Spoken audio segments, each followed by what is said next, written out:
Good evening. Good evening. How you guys doing out there? This Mike Melton back with In the Spotlight podcast, episode 41. Well, a special guest on the night, man. I know this boy, this man, this brother for years. Please welcome my special guest, James Shingy Black, man. What's up, Shingy? How you doing, brother? What's up, my bro? Appreciate it. I'm doing all right. Man, I just want to thank you for coming on, brother. And I know we've been trying to get this thing to jump off our schedules. Has been clashing a little bit, but we finally the most high allowed it to happen. You be busy, you all up and down there with the coaching. You got a new program that we're gonna definitely talk about and we're gonna get there, man. But how's everything going with your life right now, your health and everything, brother? Getting better. You always kept in contact with me, check on how I'm doing. So I had level 2 diabetes, and just making some adjustments with that, trying to eat better, exercise more, and just take everything one day at a time. Brother, man, after I lost four friends in 2 years with my health. I changed everything and became a vegan, man. And I walk at least 2 to 3 miles a day, and I go to the gym every other day, and I changed everything, brother. So you definitely going down the right road, man. So we're gonna get at it, man. We're gonna get at it and talk about memory lane, man. So let's jump right into it and get started, man. Talk about growing up early on in Queens, man, and how was it? Like, Um, it was different for me, because just learning different things and figuring out different things of the Queens culture and the things that my mm, family was involved with musically, sports, and into the street stuff. So it had some good and had some bad. mm, going to some of the good and some of the bad, man. Very family oriented. Our community was like a lot of love in there, but the drug pandemic took over a lot of things in Queens. So Mm, early in my childhood, like my mother and father was in and out of prison. My mother mm, had to do a long stretch in prison because she was into the drug game. She got caught transporting someone drugs and had to do numerous years in Bedford Correction Facility, upstate New York. My pops was in and out. He was a known like OG in the neighborhood. mm, So he was into in and out of stuff, and my uncles, my cousins. Then I got my father's side of the family with the Anthony family, with Bimmy and all of them, and Joe. They mm, was heavily into the music, into the street stuff. So it was like a mixture of everything. So I got mm, I got to see both sides of it. mm. When during that time, Queens had some dudes that they came well known figures in the street life. You got Fat Cat Mickles and you got the guys from the Supreme team. I don't know if that was all together. Something I'm not from there. I just did some research on the situation. Like, how was it being young and seeing this out in front of you, and did it have influence over you and your friends when y'all were that young? Uh, Definitely had influence because we used to hear all the stories, and like my grandmother, my father's side of the family, like headquarters was like right underneath her building. Like Mm, my grandmother Linda and Art, like they lived on 150th Street and 107th Avenue, and like the mm, game room, the check cashing place, and all the stuff over there. That was the headquarters for Fat Cat Crew, and then the Supreme team. Of course, my cousin, that's like a father figure to me, Bimmy, was with mm, them. So seeing this kind of stuff, did they make a preference to try to keep you guys away from that kind of stuff, like push y'all into sports or that kind of thing? Definitely did, man. Definitely, they like the other local guys from around there, they were big in their rights too. You had like because when I was coming too, that's when like the gang stuff started coming around, like Crips and Mm, Bloods and stuff. That was a different transition too. But you did have like the older guys in the neighborhood that would, they would give us money to go get sandwiches at the stores, keep us in the mm, park playing park tournaments, trying to keep us away from it. Like you could tell they wanted us to do better. They didn't indeed, want us to follow in their footsteps. indeed. Now, when you look back at it as an adult, now do you see what's your feelings on the effect that it had on the neighborhood as you look at it as an adult? We lost a lot of good people, Mm, and it did damage a lot. So I don't know if you know, like the last 3 years of my life been type of difficult because my sister passed away in 2021 of a drug overdose. My Oh man, father I'm sorry to hear that, brother. my father passed away in 2022. I want to say Mm-hmm. it has something to do with like health and diabetes and stuff, but also, my father went through a lot. He was shot multiple times. One of his legs got blown off. Uh, Mm-hmm. and then my mother passed away 2023, the end of the summer. At first, they thought it was like it was a mixed feelings. First, it was strangulation, and then they say it was also like something to do with drugs too. Oh, brother, that's Yeah. how you been dealing with those those those tough losses like back to back to back like that, bro. Um, Trying to like work through it, but I have my Mm-hmm. moments. You know what I'm saying? Where I go through uh some depression, some guilt from some things because, to be honest, Mike, I didn't have a good relationship with my mother, sister, and father when I left New York. And I spent so many years of being mad with them, and my father always reached out to me. See how my mother and father tremendously reached out to me, see how I was doing, checking on me. But like I rebelled against a lot of it because I was like embarrassed of a lot of the stuff that the things I used to hear and the I remember from a little kid, and I ain't gonna lie, Mike, excuse my language, it kind of like fucked me up in my head. Like as a Mm-hmm. little kid, going to visit my mother in jail, and the jail cell always closing. That noise, Mm-hmm. it traumatized me. I always heard like that's what I remember. Boom, boom, and my Mm-hmm. grandparents sacrificed their lives to raise us. So like one thing I can tell anybody, if you could find a time to forgive your family, try to go through, get over some things, I challenge them to do that because like I have a lot of regrets of not doing it. How do you think that that relationship with your mom affected you when it came to your relationships with like women and stuff once you got older and stuff? Um, I had insecurity issues, Mm, I had abandonment issues, and I was too needy. Like mm, the relationship, I had two relationships that failed. Like two, like I've been married twice. So the first one was more of it was a lot of nurturing, like trying to help me get through things that I missed coming up, and it was more of like I started looking at the person more.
Can you hear me now? yeah, I hear you. I hear you. So anytime that happens, if somebody call you, it's gonna you gotta put your phone on do not disturb because if somebody call you, it's gonna take you straight off. All right, so how do I do that? You do not disturb. But I'm not use these damn phones. So what do I do? Now it's like it went off again. Say I can't even hear them. What the hell's wrong? No, my joint is on. My smoke detector going off. That's why I had it on mute. All right, so how do I put on do not disturb? What do I do? Oh no, you gotta go on your phone and put on do not disturb or something. I don't know how to do it. I don't know. I don't, oh no, I don't know. Actually, I don't know, bro. Just hit ignore if somebody call you, man. All Just right, don't answer. all right. I'm All right, man, so Mike, like, how the hell you do this? See, you don't went off again. No, I'm here, bro. Anytime I hit mute, it's because my I'm trying to Oh, get the okay. smoke detector right. Yeah, so we wilding right now, but we still on here Hey, though, brother. Yo, but it's organic. It's so organic. It's real. It's real. yeah, so talk about finish talking about the relationship with your mom and stuff, man. um, I be honest, man, and I know some guys be. I should have went and got counseling about some stuff, because I mean I messed up two good relationships, two pretty good marriages, man, and and it was a lot. It was a lot that I needed that I didn't know that I needed, and that's a lot to put on a woman. You know what I'm saying? And I was going through different things, and like now this journey and chapter I'm on now, like finding myself, like who I'm really am, and like I said, it's times that dang Mike, I wish I had it on the phone, man. Like I could play it to you. Like my mother gave me clarification right before she passed away, like how much she loved me and everything. And like she left me a deep voice message. Like I was in Vegas and I was at Gary Charles' event and I just got back from Vegas, but I didn't hear the voicemail. And then my mother the next morning, my aunt and my uncle called me and told me what happened. It was all over the news and the newspaper and stuff. Mm, And then I found out that way and I listened to the voicemail and my mother was reaching out to me to ask, telling me, son, check on me sometime, to do a welfare check on her. And mm. I heard like her voice cracking, and she basically just going over and over like how much she loved me and she was proud of me. And that's just something I always wanted to hear many years ago. You know, I could dig it.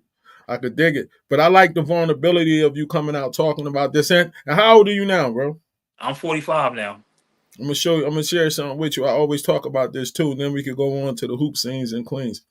Years ago, a few years ago when the pandemic came out, Chuck D came out with a video and he talked about how when they changed hip hop over, they made it to where young black men were going to be in a teenage mindset until they Hmm. was 45 years old. Bro, I didn't get my life together till I was 44. In terms of being mature and like what you're talking about now, like moving into that different place, I messed up relationships the same way. You know what I mean? So I'm here, brother. If you need to talk about any of that stuff, I could definitely talk to you and help you through it. I'm 49 now, so I've been there. I understand all of that stuff, man. You know what I mean? And that's good that you talking about how you should have got therapy and stuff like that, and what you went through with the abandonment issues. That's definitely brave, man. Now let's talk about the hoop scene in Queens. Y'all had Kenny Smith at Malloy, then Kenny Anderson came through. Talk about anybody I missed or who else was out there, man. Just tell me about those days back then. I'm always gonna be biased.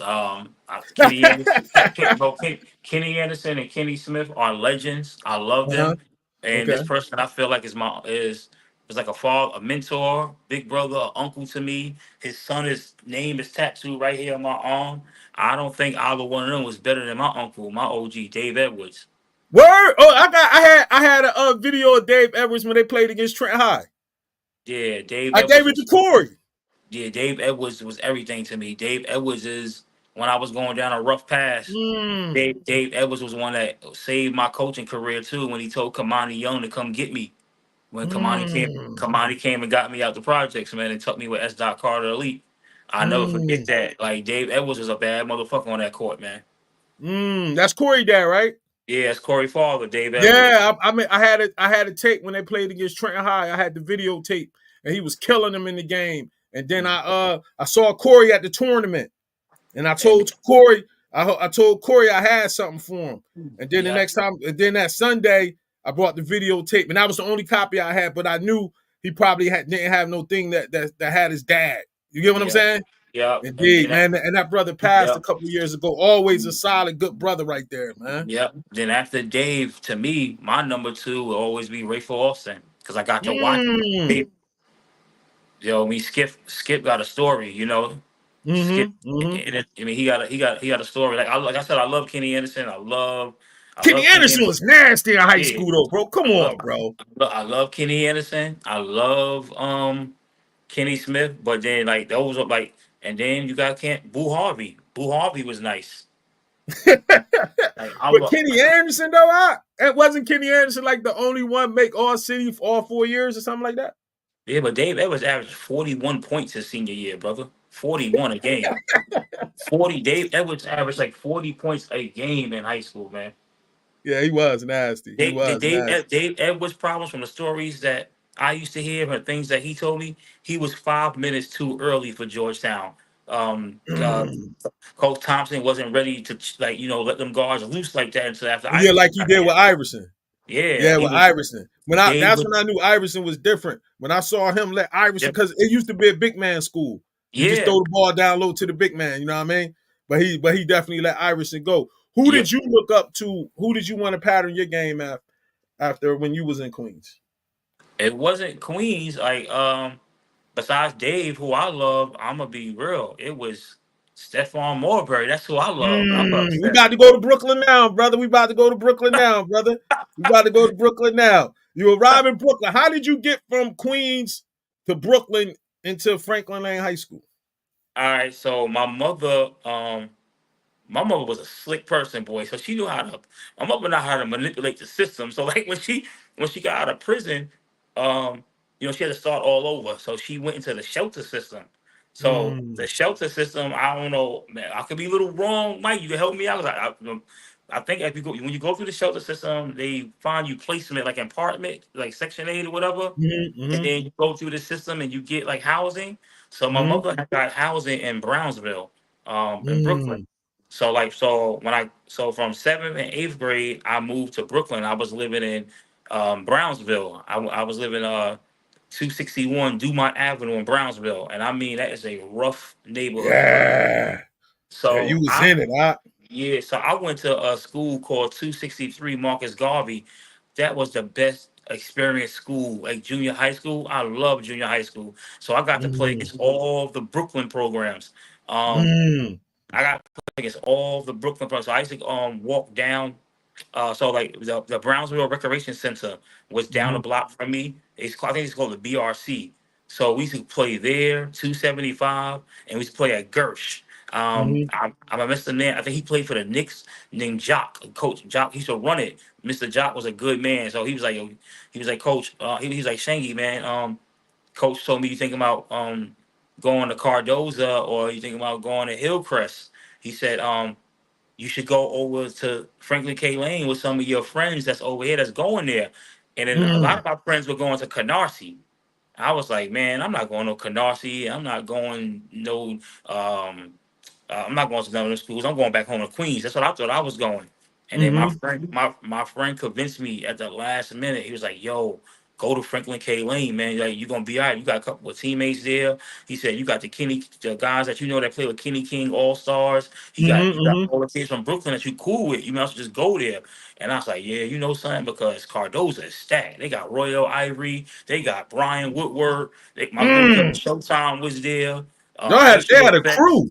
Yeah, so I knew, and my Shabar Ewan, they was Cardoza was stacked. I said, man, I said, and then I seen like show in his early stages at Cardoza, he wasn't getting no playing time like that. I said, hell no, I'm not going to Cardoza. There's too many guards.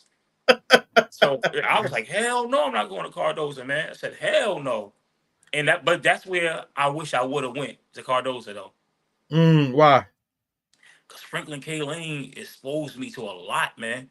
Because at the time at Franklin K. Lane, that's when like the Latin Kings and the Nietas and it was like that gang stuff over there was crazy, man. Mm, Because you got East New York, you mm, got Brownsville, you got Cypress Project, you got all that mm, right there. And it just mm, opened me up to something totally different. So now you get over there. How was it when you first started rocking with the squad? So I get over there, I was in love, man. I was a freshman. I was like the only Mm-hmm. freshman on varsity. Then um Then maybe a couple of weeks later, guess who come knock? Guess who transferred into our school, man? Lenny Cook. This I'm in there cutting class in the back gym. We stayed in. Like, one thing I'm gonna give Lenny, man. Even though he didn't play that year, we stayed in the back gym during lunch in certain classes, cutting just playing ball. Like it was competitive. Wow. We just was used to win. Wow. And I was mad excited. I was like, yeah, we got Lenny, we got Winston Barker, we got Ramel, we got Ramel, Wittenberg. We got Reggie Brown. We was stacked, man. And I was like, oh man, Lenny gonna be the icing on the cake. Then the next year, that motherfucker transfers. Mm, mm. So, Wow. so now let's get to that sophomore year, man. And you had an experience that altered your life, man. And let's talk about it, man. How Yeah, did that you get arrested for attempted murder, brother? well, like I said, being at Franklin K Lane and being around, that's when it was the Bloods, the Crips. You even had the Lost Boys. Mm-hmm. That group, it was like a mixture of everything. It was bad, bro. So basically, my guard brother, and my sophomore year was my year. Like I was blossomed. Like everything was going fine. So my guard brother got into a situation with a guy that was like from our neighborhood, and every time we would like go home from school or after school programs, there was an older gentleman. He would always mess with my garber, like mess with him. And then like one day, like I just got tired of it, and I said something. So we got into an altercation with me and the guy had a fight, and I got the best of him. So I thought everything was over with. So we in the neighborhood. My grandmother allowed me to have a party because I was doing real good. She was proud of me. So shout out to DJ Unique. That was the Lost Boys DJ. DJ Unique was setting everything up for for my party. So I'm in the neighborhood handing out flyers. So an older gentleman, he comes up and was like, he told my god brother, he was like, "Oh, you went and got your cousin to fight your battle. You went and got your cousin to fight your battle, or whatever." He said, "Yo, I'm gonna see your cousin. I got something for him when he come from the park." So we come from the park. We walking up Sufton Boulevard. Um, so the guy approached me, and he was like, "Yeah, I know who you are. I know who your father is. Blah blah blah. But your father ain't here to help you now. He ain't here to help you now." And I didn't know where he was coming at. Well, I didn't know where he was going at with this. So as he he pulled out a gun, and the first thing I did was duck. And like I saw, it was like a Mike. It was like my instance. Like I just ducked, and then like everybody scattered. Like he pulled it out, and everybody started scattering. I don't know, Mike. Maybe it was God that put it there. It was a big ass brick, like right there in front of me, Mike. I just blacked out, picked that shit up, and I just started bashing him in the fucking head with it. I just knew that I didn't want. Mm, I just knew that I didn't want to get shot, and I didn't want to die that day.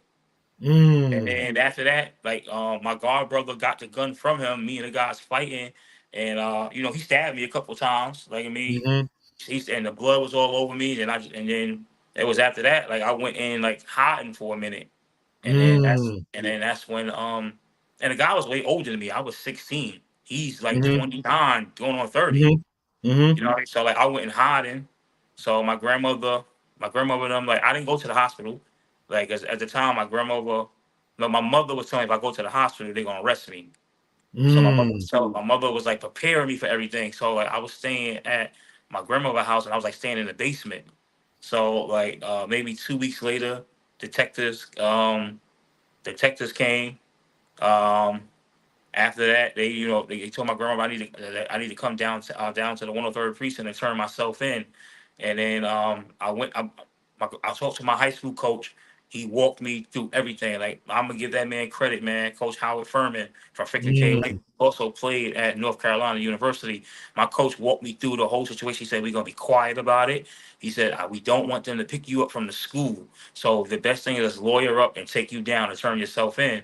So when I got to the precinct to turn myself in, my grandmother, my mother, and my lawyer. What? I'm still on here. yeah. Oh, I don't know. These messages keep coming through. So No, I you went down good. to, I went through the 103rd precinct. So when I walked in there, they must have thought like I was my father or some big guy. So I walked in there, and the officer said like, "This is a little kid." He was like, the officer looked at me and said, "This is a little kid." He was like, "What happened?" And I told my side of the story. I ain't gonna sit here and lie. Them officers, and like I'm scared of police because I seen the police kick in my grandmother and them door looking for my father and my mother and looking, Mm-hmm, stuff mm-hmm, like that. So the officer was mad nice. He was like, "Man, I'm sorry. We gotta, arrest you and go through the process or whatever." So I went through all of that. I had to sit up for like 2 months. My grandmother wound up putting up her house to get me out, and then I just had to fight the case all the way through. And then they had witnesses and different things, and then I said it was God because they offered me 10 years. and Mm, and they offered me 10. My mother was mentally like trying to prepare me to take the 10 years. My mm, mother did not want me to go to trial. My mother mm, my mother wrote a long ass letter. Then my grandmother started crying because she felt like I was putting her through what my uncle, my father, my cousins, all that. Like, she dealt with that with them in jail. mm, So it was like I was like her little man of the house. Like, she was very hurt behind that. And then my grandmother said, "How do you feel, Shangy?" I said, "Grandma, I I was defending myself." I said, "You told me if how to defend myself," and I said that was just there for me to defend myself. And then my grandma said, "I got you. You want to go to trial? I got you." And I told my mother I wasn't taking the 10 years. I was going to trial. So what was going through your mind at this? Like, how was you feeling during this time? Like daily. I felt like, to be real with you, and I never told nobody this. I'll tell you this. I felt like I was already in jail because my whole life I want to visit my parents in jail. Mm, I'm not saying like you become what you see, but you know how I remember I kept telling you that sound I kept hearing mm-hmm, every time when I left, like click, like I always heard that. And mm, the things that my mother was telling me, I understand she was trying to prepare me, but I didn't understand why she was telling me this. I'm like 15 going, I'm like what? I'm like 15 going on 16, but I think I was like almost 17. Like going through, I was turning 17, so I'm going through all of that. And then I don't, I heard different stories about when my father was in prison, how certain things happened where they thought it was witness tampering. They thought like my family was putting pressure on people. But I know my community in Southside Jamaica, Queens, they wasn't having it. They was like, nah, man, Shangy don't bother nobody, a good kid. The way the incident happened, so Mike said speed up. So I get out. My coach tell me, I can't play for the rest of the season, but he still want me around the team and doing stuff. And then right, they doing all the witnesses, getting all the evidence. So we get ready for pretrial. You go to the pretrial hearing. mm-hmm, So come up there. So I walked in there. My grandmother was there. Like she sung like a gospel song. She sung like a gospel song to me. She prayed for me. I walked in there. I swear to God, no lie, Mike. The DA, the judge, all of them. The DA stood up, and said, "We would like to drop all charges against mm, James, and we would like to reverse the charges on the other one." And they wanted me. And they asked me that I wanted to press charges, and I said, "Nah, I just want to be done with this." mm. You know. What's going through your mind and your body at that moment? It kind of hurt me because after it, I became unsensitive. Like I became like if Mm. It hardened anything, you. yeah, I think like any loud talking or anybody like moving, talking to me with their hands or whatever, I was ready to fight or hit. You was So traumatized. yeah, I went through that. Like Yeah, if anybody like yeah. to this day, like if people talk to me with their hands or get real loud, like that loud, it takes me back to that place, and I feel like I gotta defend myself. I go through the same thing, brother, from those 6 years of me being the number one suspect in my wife's murder and those Hmm. cops taking me through that, right? Now, if when people accuse me of something I know I didn't do, I automatically get defensive and angry. You get Hmm. what I'm saying? Like so until people don't understand that, you get what I'm saying? Until you go through something like that, waking up every day dealing with something that you know you didn't do nothing wrong. It's tough, man. It's tough. So I definitely can relate to that, man. So then you get out of there, I know your grandma. What was the first thing your grandma said when it was over? She just prayed. She didn't really talk Oh, too much about it. praises, man. Oh, She praises, man. just prayed for me. She didn't really talk about. She told me that I need to, get back into church. She did tell me that. Oh, praise up. She did feel like the direction that I was going, and she knew that I wasn't really doing nothing. She knew that I was hanging around some real tough people. Like Mm, the crowd of people. See the pros and cons that come with being who your family is. It attract you to certain things, and then at a certain time, yeah, did I take advantage of the perks of who my father and mother and cousins and is in the streets?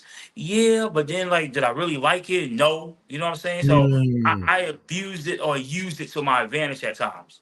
Of course, And of then course. I became like, after I went through that situation and I got kind of like known for it. I, I, not that I glorified it, but I felt like I was invincible a little bit. Mm, I can see that. I can see that. So, how did the rest of your career at Franklin Lane play out?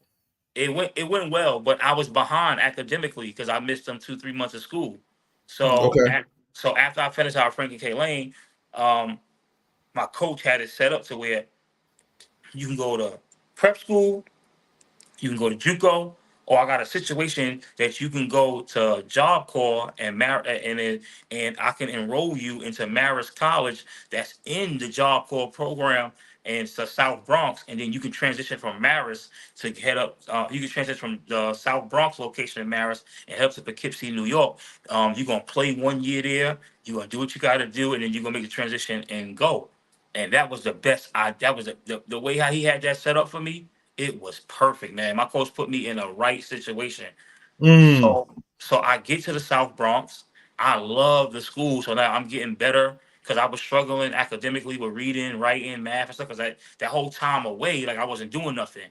So mm-hmm. it helped me get my reading up. I got a accounting certificate. Like it gave me some structure, and it also got me away from my friends back in Queens. But Mm. I get to the South Bronx Job Corps. Man, I started meeting the whole goddamn New York City in there. I'm like, what the? And, and you know we young, we scheming, we going to Jimmy, what's that? Jimmy something on Fordham. We shopping, going out. I'm start meeting all like I start falling in love with the Bronx, and then I ain't gonna lie, man, start meeting like the Spanish women and all that stuff. Like and I was so Mike, I was seeing things that I never seen before. I was like, holy shit.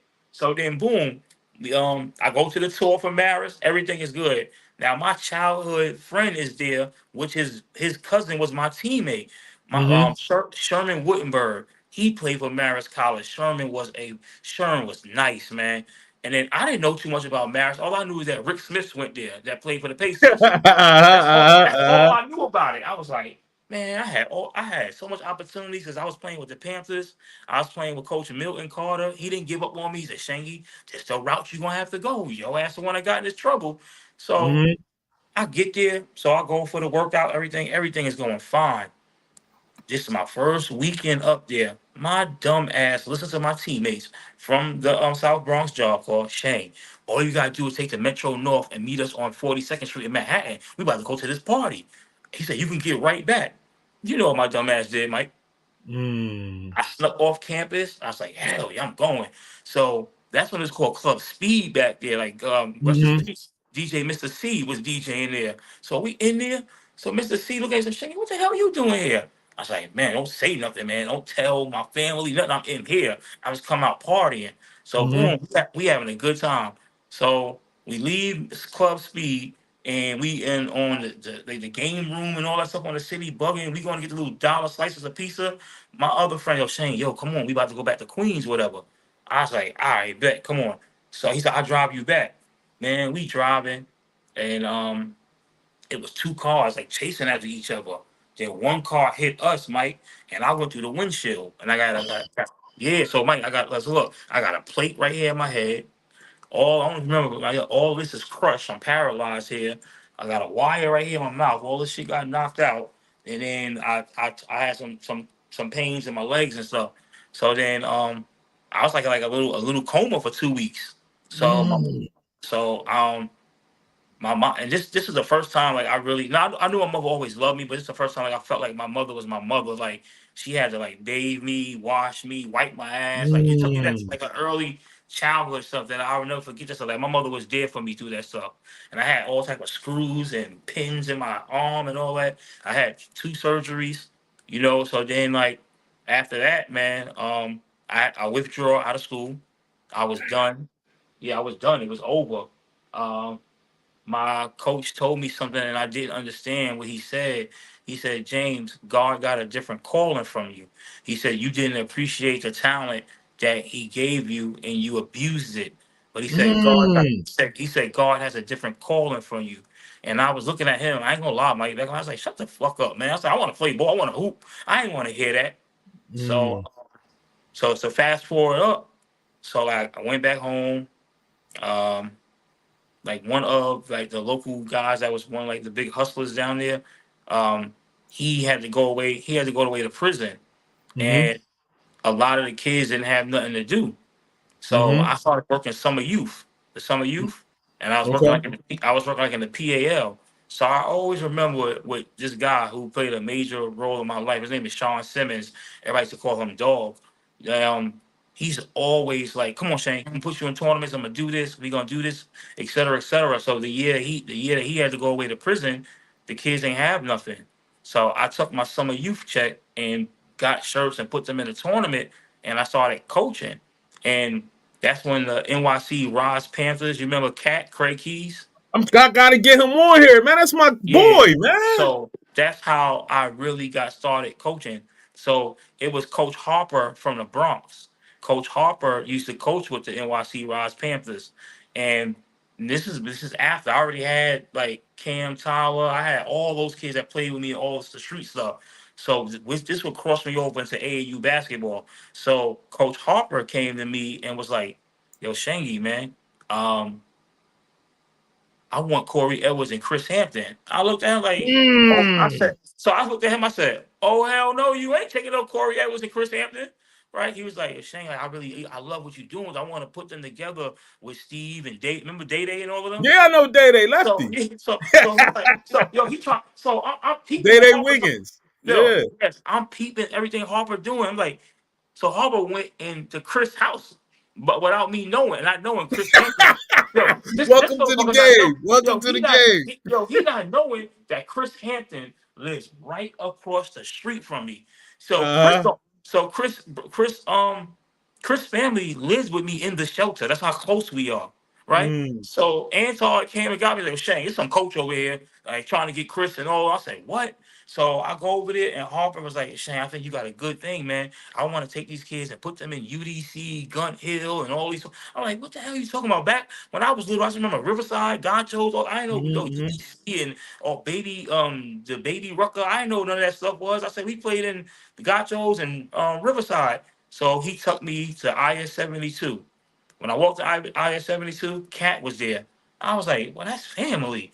And Cat was like, Mm. "Shane, I want you to run the sixth, seventh, eighth grade, because that's when Cat had Malik Booth and all of them, Mm-hmm. right?" So Cat was like, Legend, man. Cat was like, "Shane, I want you to get the younger kids with AJ and all that, et cetera, et cetera." I said, "All right, I'll do it."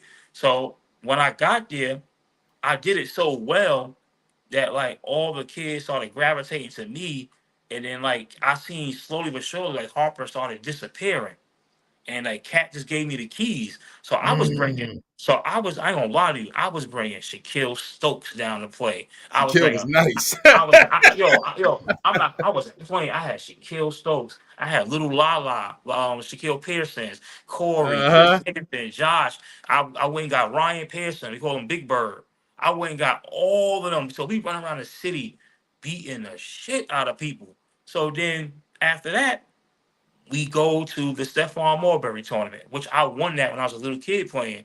So Mm-hmm. we playing against Isaiah Morton, Pastor Omar, and his Mm-hmm. son, Mm-hmm. right? Mm-hmm. So I'm looking, I see Tiny, and this is a young Tiny, a young Slice. I already knew who they were, but I was always scared to say something to them. I looked at them like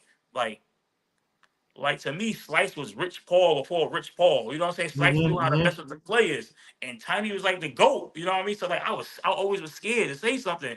So we went out there, we played them. Isaiah did good against us. He beat the shit out of them in the Stephon Marbury tournament, and we won the championship. So, and I'm talking so much shit. Like, yeah, I'm talking so much junk. So then Pastor Omar came to me. He's like, "I like you." He's like, "Give me your number." So I called. So Pastor Omar called me like the next day, and he brung Isaiah to Queens to start Mm. practicing with us. Now you know Corey and Chris and them. Mm-hmm. They Mm-hmm. did not Mm-hmm. like that. They like, "Oh, Mm-hmm. here you go, bringing more players, bringing more players." But I didn't know what it was setting up. So then, boom, Mm-hmm. Pastor Omar started bringing Buddha, Darwin Ellis. I remember right? Darwin. I remember Buddha. Yeah, he Ooh, started you bringing. taking me Yeah, back, bro. he started bringing the way it started happening. He started bringing Buddha. Then I don't know if you remember Phil Teller. We used to call him Magic. Mm-hmm. Mm-hmm. He started bringing Magic. Then he started bringing the other kids, and I was like, oh shit. So then that's going well. Then Pastor Omar came to me. He was like, Shane, I talked to Tiny. Why don't you start the Juice All Stars for the younger kids? And Tiny already got, Bashy and all of them. I was like, Mm-hmm. ooh, I said, come on, Pastor Omar. So, we start coming to your events. We Mm-hmm. start going to Delaware. We start going to Philadelphia playing against Paul crazy ass. Right? We started playing in all that stuff. And then like, so that's when Lance was playing with Team Next, and he started seeing it himself. That was So he, fire. so little Lance started seeing all this shit himself, and it was like, I bet I'm gonna start coming playing with them too. So little Lance started coming playing with us, and everything just kicked off from there. And then, oh yeah, yeah, Now we yeah, had Juice All yeah, Stars. What was it yeah. like looking at y'all roster? From the players that they had on there was loaded. What was it like during these years?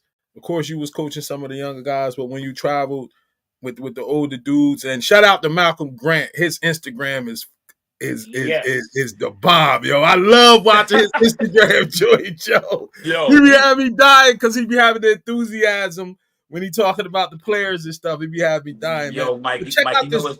you Go know ahead, what's go ahead. crazy, Mike? You know what's What up? crazy, What up? Mike? And Malcolm Grant will tell you this.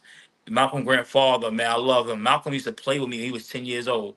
Malcolm would come Mm, and see me play. I had mm-hmm, like 30, 40 playing in the street tournaments, and I'm mm-hmm, coaching him the next hour in the tournament. Yeah, Malcolm was mm. special. How was it traveling and going to the tournaments, and even when like Rumble in the Bronx and all of this, and y'all had these Damn, loaded Mike. players. Come on, bro. You act like no. We about to go back. We about to get into this, bro. Let's talk about. Take Damn. me to them, man. Take me to them years, man. Um, I was in my comfort zone with the younger kids, Mm-hmm. and one thing I like Tiny let me be me, and I got to learn from him. Like, I got to watch Mm-hmm. him. I got to Mm-hmm. watch Tiny. I got to Mm-hmm. watch Kamani because Kamani's Mm-hmm. with you for a minute too. Khalil Mm-hmm. Green. Like, Mm-hmm. I'm a mixture of all of them. I got to watch them as a Mm-hmm. baby, and like Tiny didn't handcuff me. He gave me like, yo, here, you coaching this group, and I was like, oh Mm-hmm. shit. So like the swag, the confidence. Like people don't know. Like Tiny could really fucking coach, man. That motherfucker, like he know the X and O's, man. Kamani's a fucking wizard on like Kamani could draw some shit. Like it's like Kamani taught me from a baby called Triangle Two defense, right? It was a lot of shit that I learned from them, and it was just different. The energy. Imagine if it was media outlet back then, like how it is now. It was Mm-hmm. like we was already like rock stars, like. That's what I'm saying. Like y'all had Bassy, then Lance was the young boy coming, Adidas and all of them was on it. Like Yes. take us to that where stuff just coming to the crib and this and that. Like, how was that era? I'm gonna tell you how well I really knew it was serious. So Lance Stevenson, eighth grade year. I was real close with Khalil Green, Coach Rudy King, all of them. Those are my guys. Like I love the guys at Bishop Loughlin. So I didn't know, and it's a newspaper article too, Mike. I sent it to you.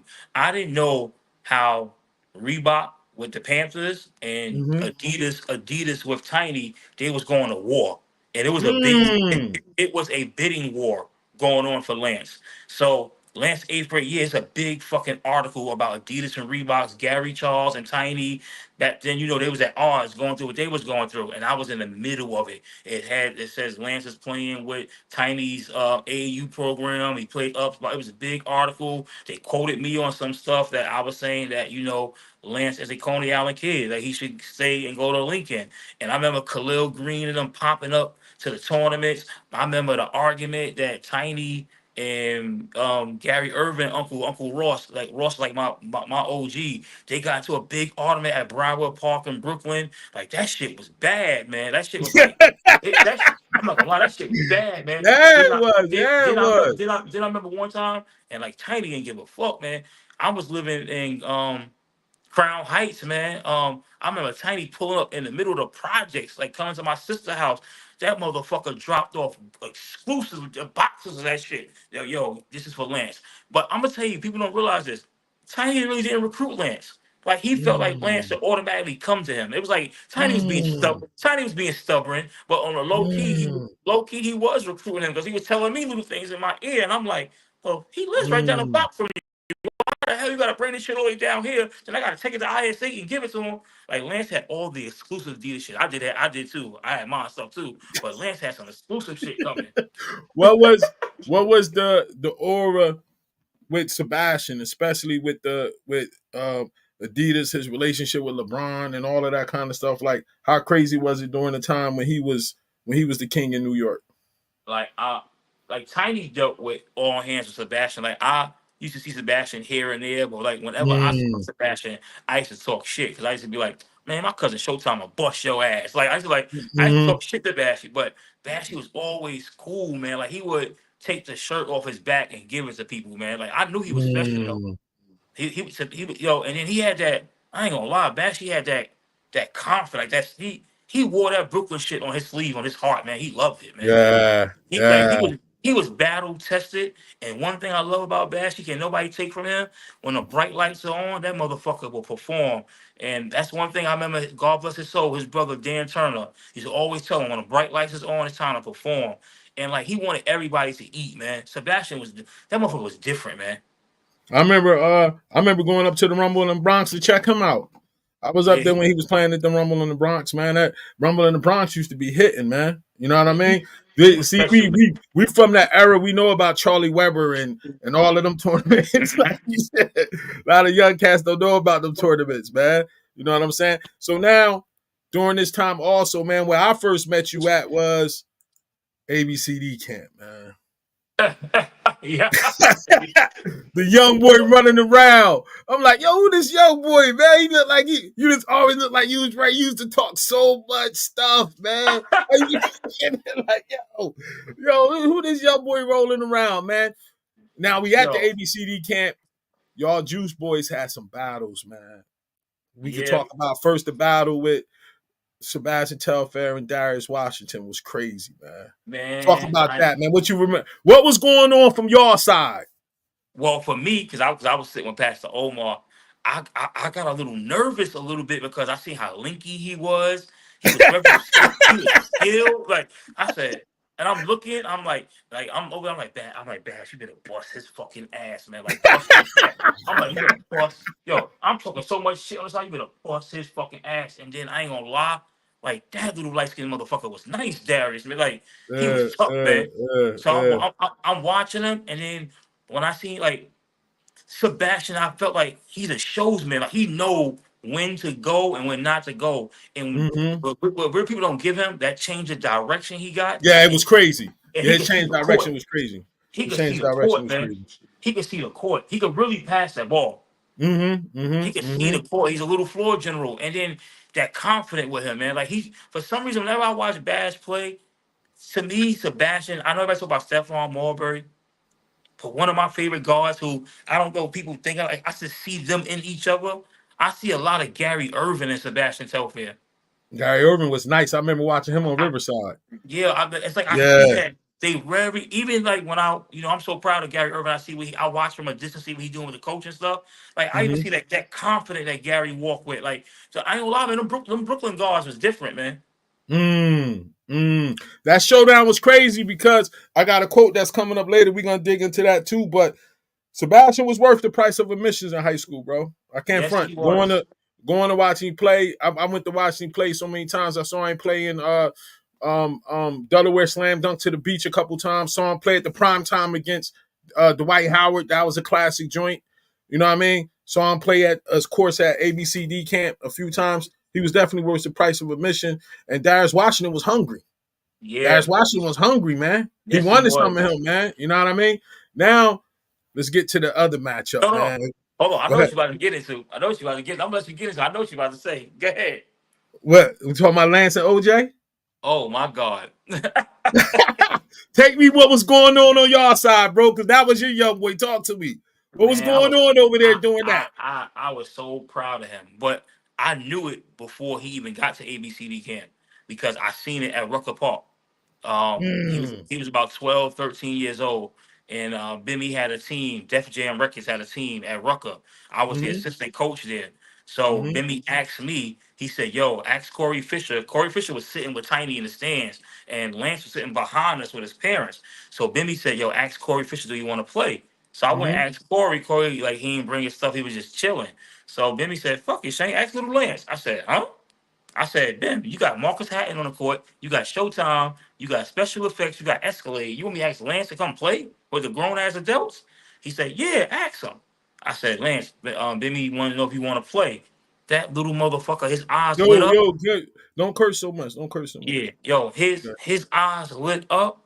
He jumped over the thing and he dressed up and he had like 12, 13 points that game. He yelling at Showtime, Marcus Hatton, give me the ball, give me the ball. So when I seen him play against OJ Mm. Mayo, like I knew it, man. I knew it. He held his own. He held his own against them. Oh yeah, indeed. Oh yeah. No, no, we gonna go there. We gonna go there, brother. We gonna go there. That's what I do on here. We gonna go there, brother. He held his own. But OJ, did let him know, like, I mean, you next coming up, but I'm OJ Mayo. Lance Stevenson is 14 years old Yeah. and already aware of the expectations to become the next great New York City point guard. But this 6'4" eighth grader isn't afraid of older competition. This You is remember OJ this? Mayo, the best Yes. high school player in the country, regardless of class. And Lance Stevenson wanted to make a name for himself, and the people in his neighborhood wanted to make a name for himself. Y'all was wilding over there when they was playing. Yes. Yeah, it was live in there. I was just trying to play a game, keep my teammates involved. Just make sure we win. You're not playing hard. Man, where you at, together on three. Together on three. Come on, man. 1, 2, 3. Together. I remember it. Whoa. And bring back memories, man. Nelson The was strength going of the crazy crowd. after that move, Sitting up there and just waiting to scream for Lance Stevenson. This was obviously the game that they wanted to see him play. I had no idea who he That's was. the stage. Lance Stevenson, that made 2 baskets. The crowd was going crazy. I really didn't intend on getting into a type of battle like that, but sometimes it happens. At first, I think Mayo was somewhat amused by it, maybe a little bit surprised. And then after a few minutes, he just got mad. Mm-hmm. And he went crazy. You remember that, I yo? told him on the other side of the court, he said, come here, you, come here. And just hit a J right in his face. And OJ was just, trying to prove to him that he is the number one player in the country.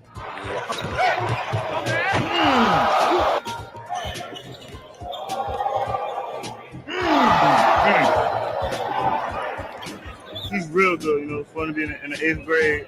A lot of times I was Look at always Chris the Rivers one. in the back. You I saw had Chris him on Rivers? too. He You had came Chris Rivers on. on here? Yeah, he came on. He came on. Yeah.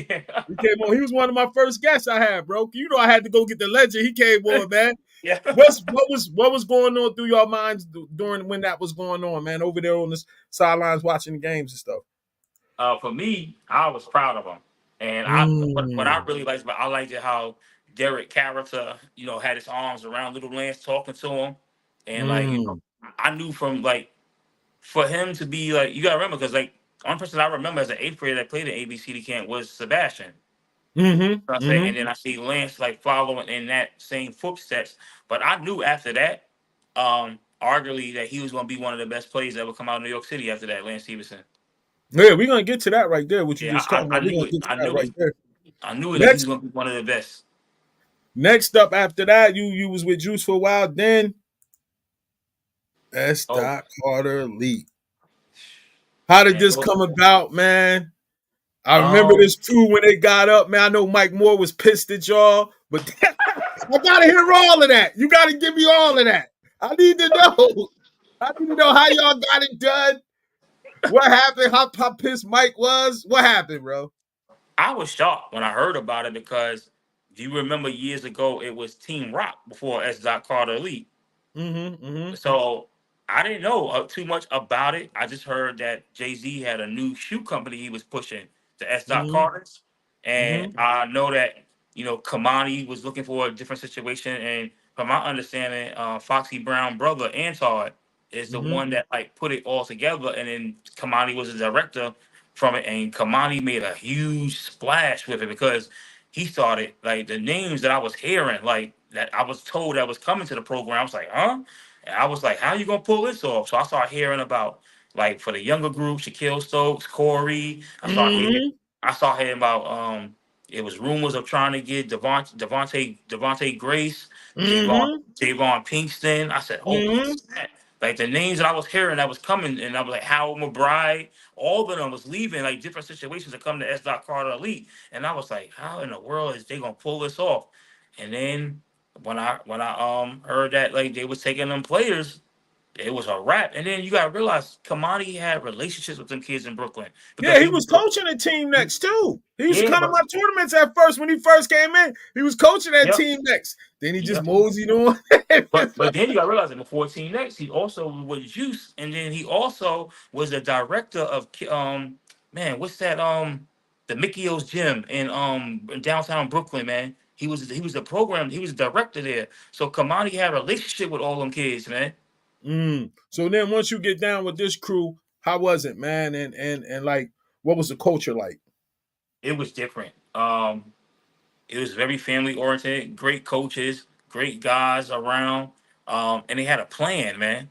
It was like Mm, they had a plan. Like I think Kamani saw 2 years in advance of where he wanted to go with this. Like mm, he rented like a college program, pro program, man, and the mm, resources and the funding was there. And I mm. no not to Mike, I don't know Mike's financial situation when he was running Team Next, or why did he get certain deals, or why didn't certain things fall through. But that's a different type of budget when Sean Carter name is on it. 100%. And Reebok, And that's Reebok. when Reebok was buzzing, and they Yep. had it. Talk about winning that national title and how it felt to bring that thing back to New York City. Yo, that was special. We only had 9 players, and Mm, Fatty had to get there late because he had summer school. So um, so we went down there. We went undefeated. We played against Jeremy Tyler. Man, he hmm he was a beast. We beat was it You don't AC? remember Jeremy Tyler played in my tournament? You was there? Hold up. I don't, They I don't played think at job. We played at Job Corps. He was on the Cali squad. He was on what's the name of that team? I just had to do on what's the Cali team? Cali Supreme. California Supreme. Yeah. So Yeah, they came California. over to Job Corps. It was them. S. Carter was down there. Hmm. Paul Gripper and them. Yep. We had it at Job Corps, and that's when they got into a fight with Kevin Boyle. Remember Boyle and them had Team Jordan? Oh my God, you going way back. Now you remember. Now you remember. Unique All Stars. Yes, All yeah, of them was there. Tobias and all of them. Yes, I Yeah. remember that. Tobias and Yo, them, they had them ugly jackets with all them NBA yes, teams on it. yes. And when you brought up Paul, I remember Paul because of Tony Shanub and all of them. Yup. Tony Shadalton was there. Yup. Yep. Yep. We played. The tournament went to like 2 in the morning that time, bro. It was crazy. It was Yo, crazy. did Paul's son play that year? Of course, yeah. Yeah, Paul Yeah, Son was yeah. playing. Paul Huh? Son was playing. Deshaun. Yeah, yep. Yeah, Deshaun Super. Yep. So now y'all win the national title, then that's when you kind of that's when you maneuver down to North Carolina. Now I'm gonna tell you what happened. Okay. After we won the national title, that's when I found out when we got back home. I Mm-hmm. found out the program was over. And I Mm. was kind of sad. Like I didn't know what I was gonna do. Like I was kind of sad. Like I had heard rumors that Kamani had got the directing program job at New Heights, and He was nobody, always on the move, huh? and nobody told me nothing. I didn't know about it. Wow. So when I got back, Pastor Omar like told me what was going on, and I said, "Well, Kamani didn't tell me anything, so that must mean he don't want me to come with him." Like that's how I took it. I was like, I didn't think nothing Mm-hmm. about it. But Kamani told me like I moved too fast when we got back. I didn't give him time to tell him what was going on. So when I Mm-hmm. got back, I said, "Freak it, I'm going back to Juice." Mm. And when I went back to Juice, I ain't gonna lie, my first priority was like when I felt like what was going on, I didn't know about it. I'll be real. I was trying to get Javon Pinkston to go to Abraham Lincoln. Mm. That's what I was working on, trying to get Javon Pinkston to go to Lincoln. Mm. And how did that fall through? I mean, Javon wanted to go to Bishop Loughlin. Yeah, the bread was too heavy Yeah, over there, probably. Kamani called me when he found out I had Javon out there in Coney Island, asking what was going on. He called me. He called me, and then my people told me don't even worry about it. Mm-hmm. So then they went and did the new hype thing. I went back to Juice. I stayed a couple more years after that, and then Mm-hmm. it was time for the NBA draft. Like my cousin Daryl Showtime Hill had put his name in the NBA draft after Mm-hmm. coming off major surgery and injury, and Show was like, "Yo, Shane, come with me to North Carolina." So I thought I was coming to North Carolina just to train him and work with him like that. So we came down. I fell in love with North Carolina. Like, I just fell in love with it. I felt at I the remember slow, that, man. You used to talk all the time then. yeah, the slow pace was better for me. Mm. It removed me from my family. It removed me from everything that I needed time for myself. And Mm. then I had a tough decision to make because Show didn't get drafted and he had signed a contract to go overseas to play in Macedonia. So Show left. So I stayed with Show mother down here to figure out what I was gonna do. And then I don't know, maybe God worked in mysterious ways. So like I had started filling out for different jobs. So I wound up getting a job at Hedingham Athletic. And Mm-hmm. I didn't know me taking that job in that sports club that it was gonna make me want to coach again. Like, because I was just gonna stay out of coaching. Mm-hmm. And the crazy part is that I bumped into like Gardner Rowe and different people. Gardner Rowe was like, "Yo, I know you. Didn't you coach S. Carter Lee? We played. We saw y'all in Disney." He's like, "What you doing down here, coach?" I was like, I'm gonna be here for a few months. I'm just working with my cousin and I got family down here." I was like, "All right, cool." Then I wound up bumping into Brian Clifton. Brian Clifton was Mm. John with D1 Sports, and he was like, "Yo, what you doing down here?"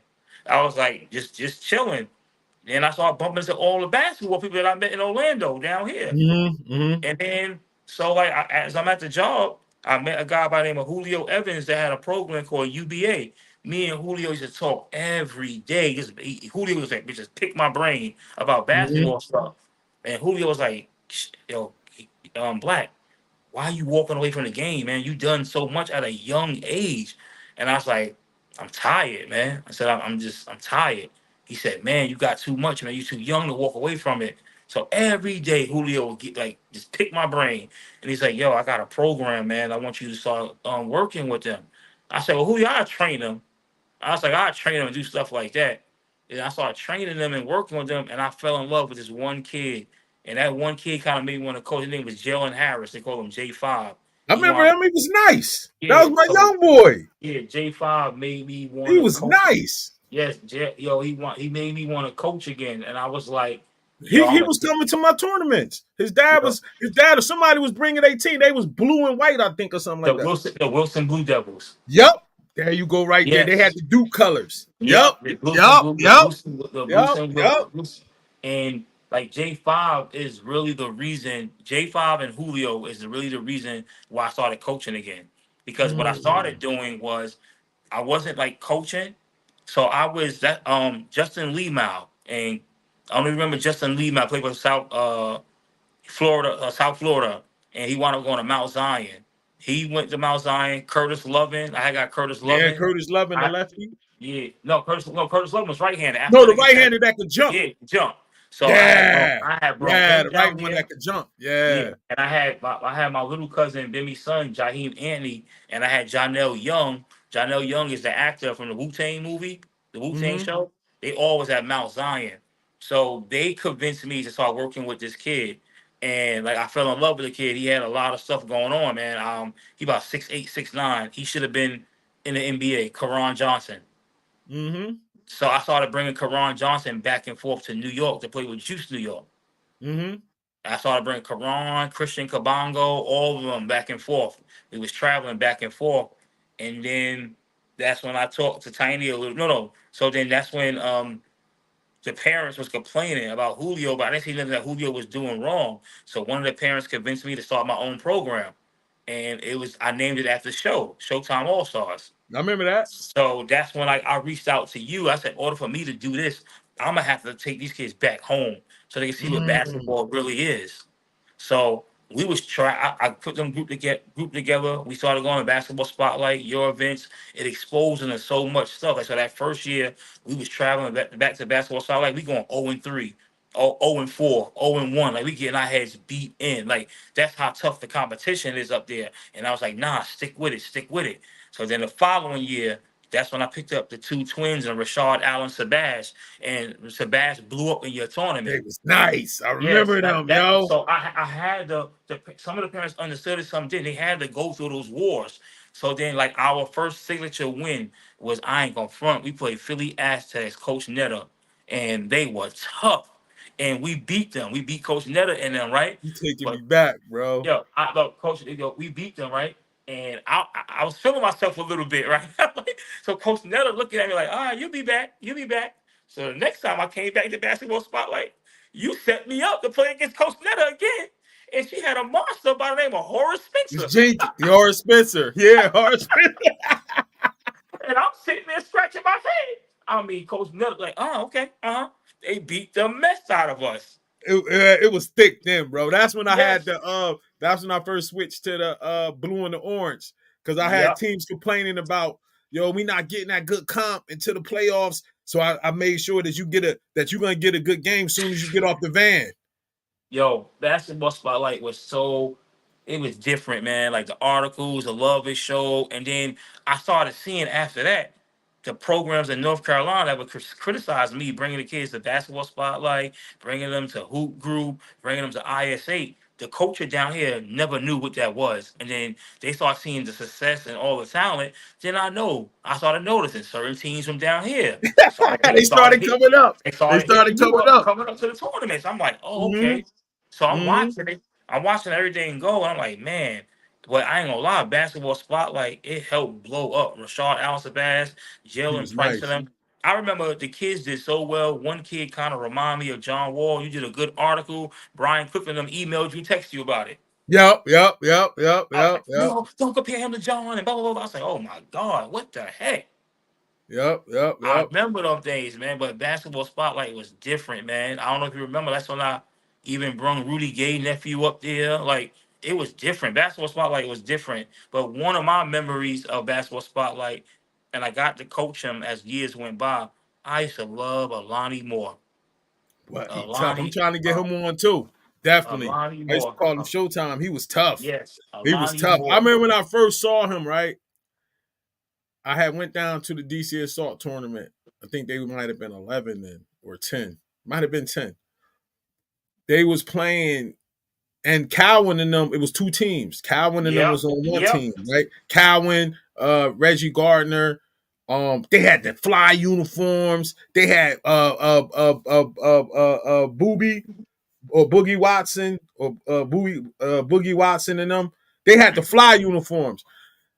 Alani and them, they had mesh. Alani, Chris Likes was all little, and this, and I'm looking at Alani and them, and I'm laughing. I'm like, that must be the B team or something. When they locked up, Yo, it that was team a was good. different story, bro. It was That a team was different good. I story, think I man. think they had what's the agent name? Joe Bell. Son was on that team. Yup, yup. Yep. Shoot that thing. Yep. Yup, And they yup. had what's my boy, man, left-handed kid, man. Oh my God, what's his name? Big boy. Oh my God, I can't think of his And name. they But had Aiko. yeah, They but had, they had they had Aiko somebody Adams. else, man. You know the left hand, Big Joe. Yeah. Big Joe. Yeah. I can talk to you off the air about all that stuff that happened with that. Yeah. I can't talk to you on I know, air I about. know, I know. But Yeah, Big Joe. but what? How did you transpire to bring when you start doing the transport from North Carolina, from New York and North Carolina, when you brought the Juice All Stars down to North Carolina? So when I brought the juice program to here, a lot of the people knew Juice New York because of Through the Fire, the movie. With Mm, Sebastian the Through the Fire. And mm, remember, but that's when the Bob Gibbons told me to be at UNC and all of mm-hmm, that. mm-hmm, So we used to play down here. mm-hmm. And then also when I moved here too, that's when Tiny had like Russ Smith and all of them coming down here playing. It still was at the Bob Givens and stuff. So everyone in North Carolina knew about the Juice program already. So Mm. when I decided, I had Tiny blessings on it. I was like, Tiny, man, like the Showtime All Star stuff is good, but I need to get like on that circuit. Like I need to like make this feel like home. So Tiny was like, I bet. If you want to get and start the Juice North Carolina program, go ahead. What I'm gonna do is I'm gonna have y'all on the I was saying we was on a no, we went to no, we was Adidas first. No, what was it? Under Armour, Adidas. It was one. I think we wound up going on the underarm circuit first, and that's like when I had like Damon Hodge and all those kids. Mm-hmm. Remember I brought little, yeah, so I was Mm-hmm. bringing, I was getting all the top kids down here, and the people down here was hating, like it was hating. That I still go through it now. Mm-hmm. I go through it even worse now. Like the more success I have, the more it's like, yo, how is he still in existence? Like all the programs that was here when I first started down here, all the programs are gone. But Mm-hmm. these guys are so clicked up down here, and I be laughing at them. Like, no knock to Phenom Hoops, Rick Lewis. You got the Hoop State Network. You got all these different type of podcasters or scouting services. I'm like, the only people that I ever knew down here was like David Teller. I knew some other people, but I was like letting these parents know, like, I come from real basketball. I come from basketball spotlight. I come from hoop group. I come from the Mm-hmm. Gary Charleses, the Clark Francis, Tom Saskachi. Like I come from the real people in this stuff. The Sonny Vaccaro. All I come from the real people in grassroots basketball. So all the stuff that y'all telling me, I seen from a baby. It don't impress me. Mm. And I thought for many years they probably thought I was bluffing. And then when they It's started, hard for people to understand that if they ain't lived through it. yeah, like I've been through it. I've been through Tiny showing me everything. You gotta understand that juice program, no exaggeration, from North Carolina and New York. I want to say, for as many, if that alumni list is way over 300 to 400 players that went to college, Mm. and it's way Mm. over 10. It's way over 10 to 15 pros that came and played with Juice. Mm. You know what I'm saying? Like my reach was Mm. different. Like I see guys that just started working with Michael Beasley. I was bringing Michael Beasley to IS8 when he was a sophomore in high school. Mm. I was bringing Chris Braswell up from there.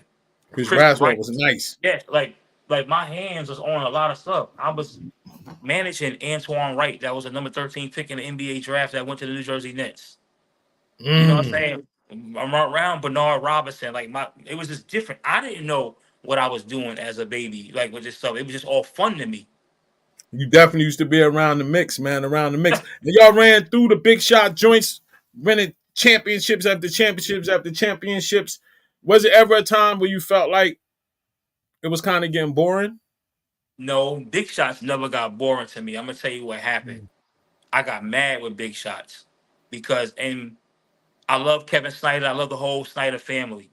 And I kind of talked to Kev, and Kev said, Shange, all you had to do was tell me how you felt, and I understand it. I said, Kev, like these, like, they started doing big shots Garner Roll, big shots WCBA, big shots this. And I Start was more watering it like, down? yeah, nah, I was more like, yo, Kev, I didn't understand, like, I understand this business, but I was like, Kev, these are the programs that I used to go against and they used to criticize me by always playing in big shots events. And then now I'm seeing them, it started feeling like how it felt like with you. Like the guys that used to always criticize what I'm doing, all of a sudden they want to go to basketball spotlight now. And I'm like, wow, what I'm totally confused. Then now you want to go to big shots. And Mm-hmm. then I started seeing them around. I had to distance myself because I used to hear the stuff that was being said about me, this, that, and the Mm. third. And it took me, Mm. to be real with you, to a place when I felt like I caught that attempted murder charge, that I was gonna hurt one of them guys Mm. because it was too much stuff going on, And I'm not proud of some of the things I did. It was hard. I mean, I'll be real with you, bro. It was many altercations I had down here with referees, with coaches, with different stuff. It got physical.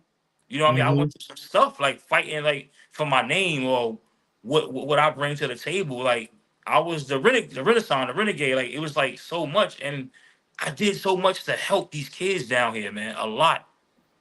You But know you what I mean? know I what? showed you something different. When you're going around somebody else's turf and you doing that kind of stuff, the hate gonna be real like that, man. You already know how this thing go. You've been around it long enough. How did you hook up with Word of God basketball, man. That was one of the best things that ever happened to me because Hmm. they gave me my first opportunity to be a head coach, and how the universe go, how this world is so small because it's like my OG, my mentor, Brian Clifton that ran D1 Sports. Mm-hmm. Mm-hmm. Brian is the one, who had John, CJ Leslie, Ryan Kelly, Deuce, all of those. Like, I mean, Brian had a great program with D1 Sports and the management stuff and stuff like that. So when Brian took the job at D1 took the I job at North remember when Star. he reached out to me too, man. Yeah, yeah, no, that's my brother. I still get man no good. So I just talked to him the other day. I He, remember when he reached out to me. John and Wall had the hottest the high school mixtape what? ever. It's out of him Yes, and who you think was better? Him with Seven Woods mixtape. John Wall, man. You think it was better than Seven Woods, joint? Man, John Wall is different, man. John Wall mixtape was crazy. His high school Yo, mixtape was crazy. His so high school it was mixtape so was crazy. weird because to me, like when I got with Brian, like to me, Lance and John is the '09 class. So Yeah. that's like it's not the enemy, but that's like the rivalry right there. It's like, Mm-hmm. Mm-hmm. and especially when John came to Elite 24, John did his thing up there, and Lance did his Mm-hmm. thing too. So when he got the call, when he got the job, Brian reached out to me. He's like, Shange, I want to bring Mm. you to Word of God with me. I said, man, I'm looking at Brian. What the hell are you talking about, Brian? He said, yo, it's gonna be a little rough. I said, what you mean? He said, you know my rules. You can't have no braids, right? Yo, when you was at when I first when I was first at Word of God, you had to have like a Caesar haircut. You had to dress the right way, all that stuff. So when Brian got let go, that's when I grew my hair, right? Brian was like, don't go to work. I was here. You would have them braids and all this jewelry. Like, none of that stuff be on. He ain't play that. He ain't want us having no earrings. Wow. But one thing that Brian Clifton showed me was structure, like Mm. to step into different rooms. Like, Mm. uh, so he hired me as the coach there. And also he had him and Miss Pittman and the Summerfield family gave me a position as the before care, after care. Mm. I was running my AAU program out of there for almost 10 years. Um, I went through different coaches. So like when Brian got let go, Miss Pittman and Mr. Yancey and them, they reached out to me and they kept me. And I told Brian, I talked to Brian. I said, yo, they want to keep me. He never made me choose. He was like, if you want to stay there, stay there. I'm still gonna support you. So then they made some changes there. Then they went with another coach, um, Byron Williams. It was rough in the beginning because Byron knew I'm there. I'm a little salty because my staff got let go. You know what I'm saying? So I was really a little rebellious against it. And then I found out like fall in love with Byron Williams, man. Good dude. Then Mm-hmm. after that, it speed up to I won a national championship there. I went 30-5. Mm. How was it winning that national title, man? It was different. I was put in a difficult situation, but it kind of played. It worked out well for me. So basically, at Word of God, we got two teams. We got the national team and the varsity team. So the national team was supposed to play for the national championship, but they got invited to go down to play in the hoop state national championship against like Rob Dillingham and them, like Jeff McGinnis and them. Mm-hmm. So Isaiah Todd and them team, they went to the other national. So we filled in for Isaiah Todd team and Mm-hmm. played as the national. We the varsity team, but we played as a national team and for the national. And we had We had Josiah Shackelford, who wound up going to Florida Gulf Coast. Off that team, we had the two twins, the Wasu twins, about 6'7". They wound up going to Broughton College. Like everybody off that team went to college. They went D1 and D2, and we just ran the tables. Like we just ran through it. And that was like the first time, like if programs be honest, and that's when I seen Liberty Heights and different programs start doing it. When Word of God created their national team and a academy team, and we won it all, then the following year, I don't know if people realize, especially down in North Carolina area, different programs started having a national team, a varsity team, this. So we was the blueprint to a lot of stuff. And Mm. and then like Mm. my last year there, it was right. I want to say during my sister's funeral. Is I was on the fence of coming back. So My last year was 2020. So I was supposed to come back for the 2021 season, but it was a lot of like things I was hearing about, like the new staff that was coming in. Then they had like team loaded staff was coming in with Thomas Carr and them, and I was hearing like different rumors about the uses of the gym and like how I had the gym and this, that, and the third. But I was paying for it. And I was kind of like, to be honest with you, they were going to a different direction when I was being pushed out, because Mm, they started running like team loaded, started running their team loaded Virginia program out of Word of God, and then mm-hmm, John Wall had his AU program too that mm-hmm, used in the facility, and I kind of seen how it was going. So before it got to that, I resigned. You know what I mean? So I mm. didn't told going into the like I left out the way I should. I left out as a national champion. Indeed, indeed, indeed. You know what I'm So saying? So it was easy for me to like just let it go. let's move on to some current now. How did you develop Brick Squad Monopoly Grassroots? How did you even come up with this name? Brick Squad Monopoly is actually my cousin record label. Um, Mm. Brick Squad Monopoly is Waka Flocka, um, his music company. So that's my cousin on my father's side of the family. Mm-hmm. So 2 years ago, I knew I was gonna start. I was gonna retire the Juice North Carolina program. It was Okay. getting hard. It was getting harder down here. So we was doing everything independent, getting out the mud. So I had told Gary Charles, I said, "Gee, we gonna retire the juice program, but I'm gonna retire it in Vegas. And the last year of juice, I'm gonna have the juice uniforms, but it's gonna have Walker name on the back."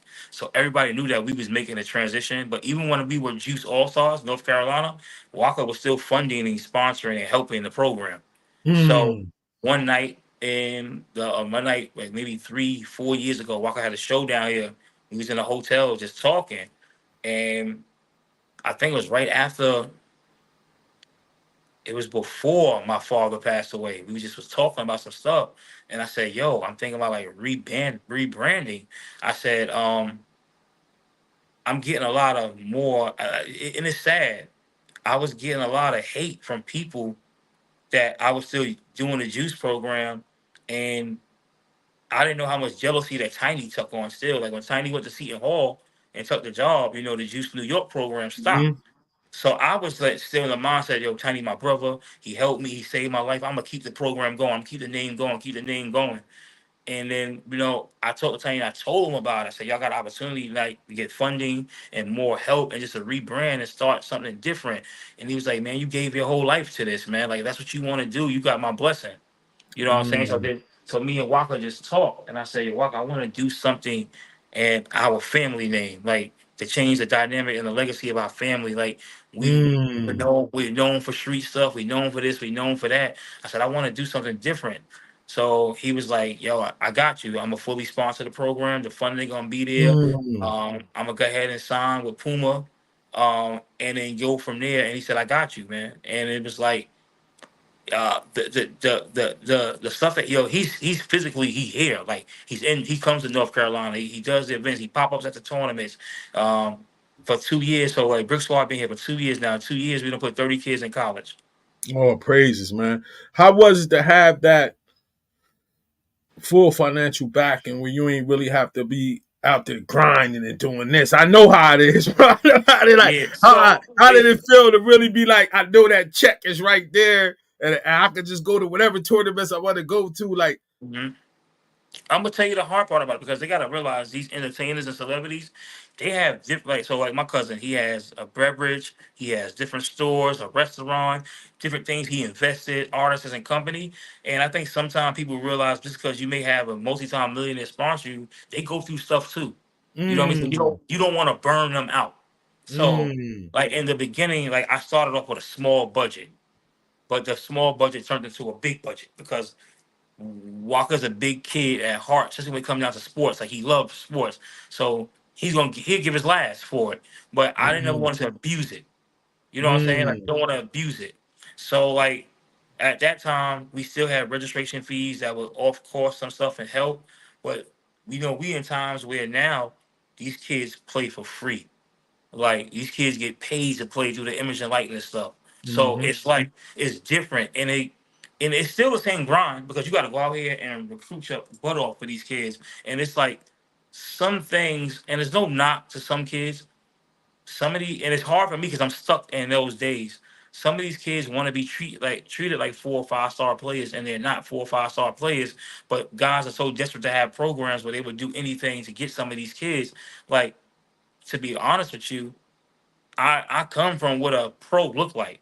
I understand if you got a Man, Michael Beasley.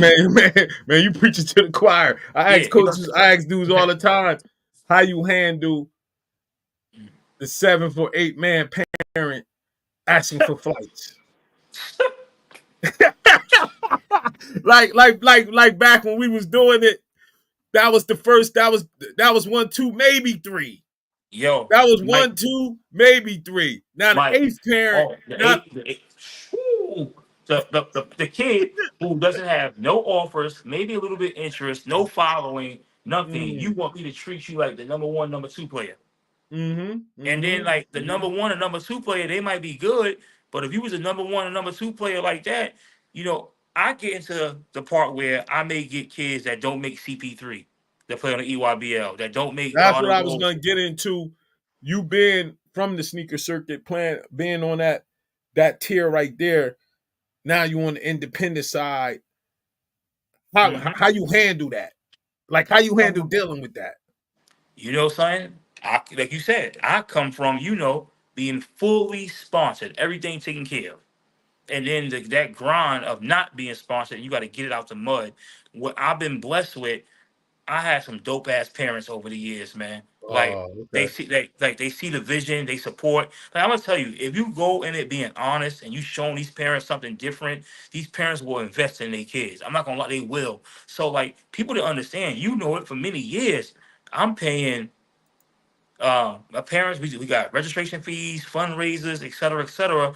We playing, we going to basketball spotlight. We going to hoop group. We going to Vegas. We going to Houston. We going here. These are not cheap places. Mm-hmm. But the parents are seeing the bump, the competition, the exposure, the write-ups and all the stuff, and the college coaches and stuff there. Them parents always supported me, man. Oh, crazy. Like I seen parents sacrifice bill money to make sure their kids Mm, have opportunities, man, because they believe in you. mm. What's the goal for Brick Squad Monopoly? Right now, Walker is really into financial literacy. So we have Mm, financial literacy classes we're starting. Um, Want to continue helping putting these kids the opportunity to get a free education, mentorship, big brother. Also, if any of them have an opportunity to turn professional, we're working on sports company stuff, and just to see them grow. And another thing mm. I think that people take from this go around, Mike. I don't know if you see it, like it's bringing me back to my earlier stages, like with Tiny and them and Kamani, but I'm having more fun with it now. I'm learning to have Yeah, fun. because you're appreciating it. See this what we doing right now. This is my fun because when I was doing basketball spotlight, for one, I had that situation over my head for all those years, Hmm. right? And two, you know how we are as a people. I could never enjoy what I was doing because I had to prepare for the next event because we can't Yep. slack as black people because the scrutiny is crazy. So you always worried about what I got to do next. What I got to do Yep. next. You get what I'm saying? So you never get a time to. I remember truck mom was at the tournament one time. Truck Bryant mom, Miss Rosette. yeah, Miss Roz. Roz stopped me and was like, "You always looking stressed. Won't you try to enjoy the moment of what you're doing right now?" And I couldn't ever Mm-hmm. do that. So now talking about it with you guys, I get a chance to reminisce and really sit and enjoy it. But it's a blessing that you still in it and you're able to enjoy it because I I'm a, couldn't I yeah. couldn't do that before. I couldn't. I remember I was in some dark places in my life with it. Like, God bless her soul, uh, Nisha. That was the first person I would, she passed away to COVID. Um, Mm, sorry to hear that, and brother. she was one of the ones that got me back into like coaching. And when I I was in a remember. dark place, going through things with her, I remember I you. remember we used to talk. Yeah, I remember you reaching out to me, and God Yep. bless her soul. I remember Fatima Smith, Michael Beasley mother, reaching out to me, and Miss Roz. Like, Mm-hmm.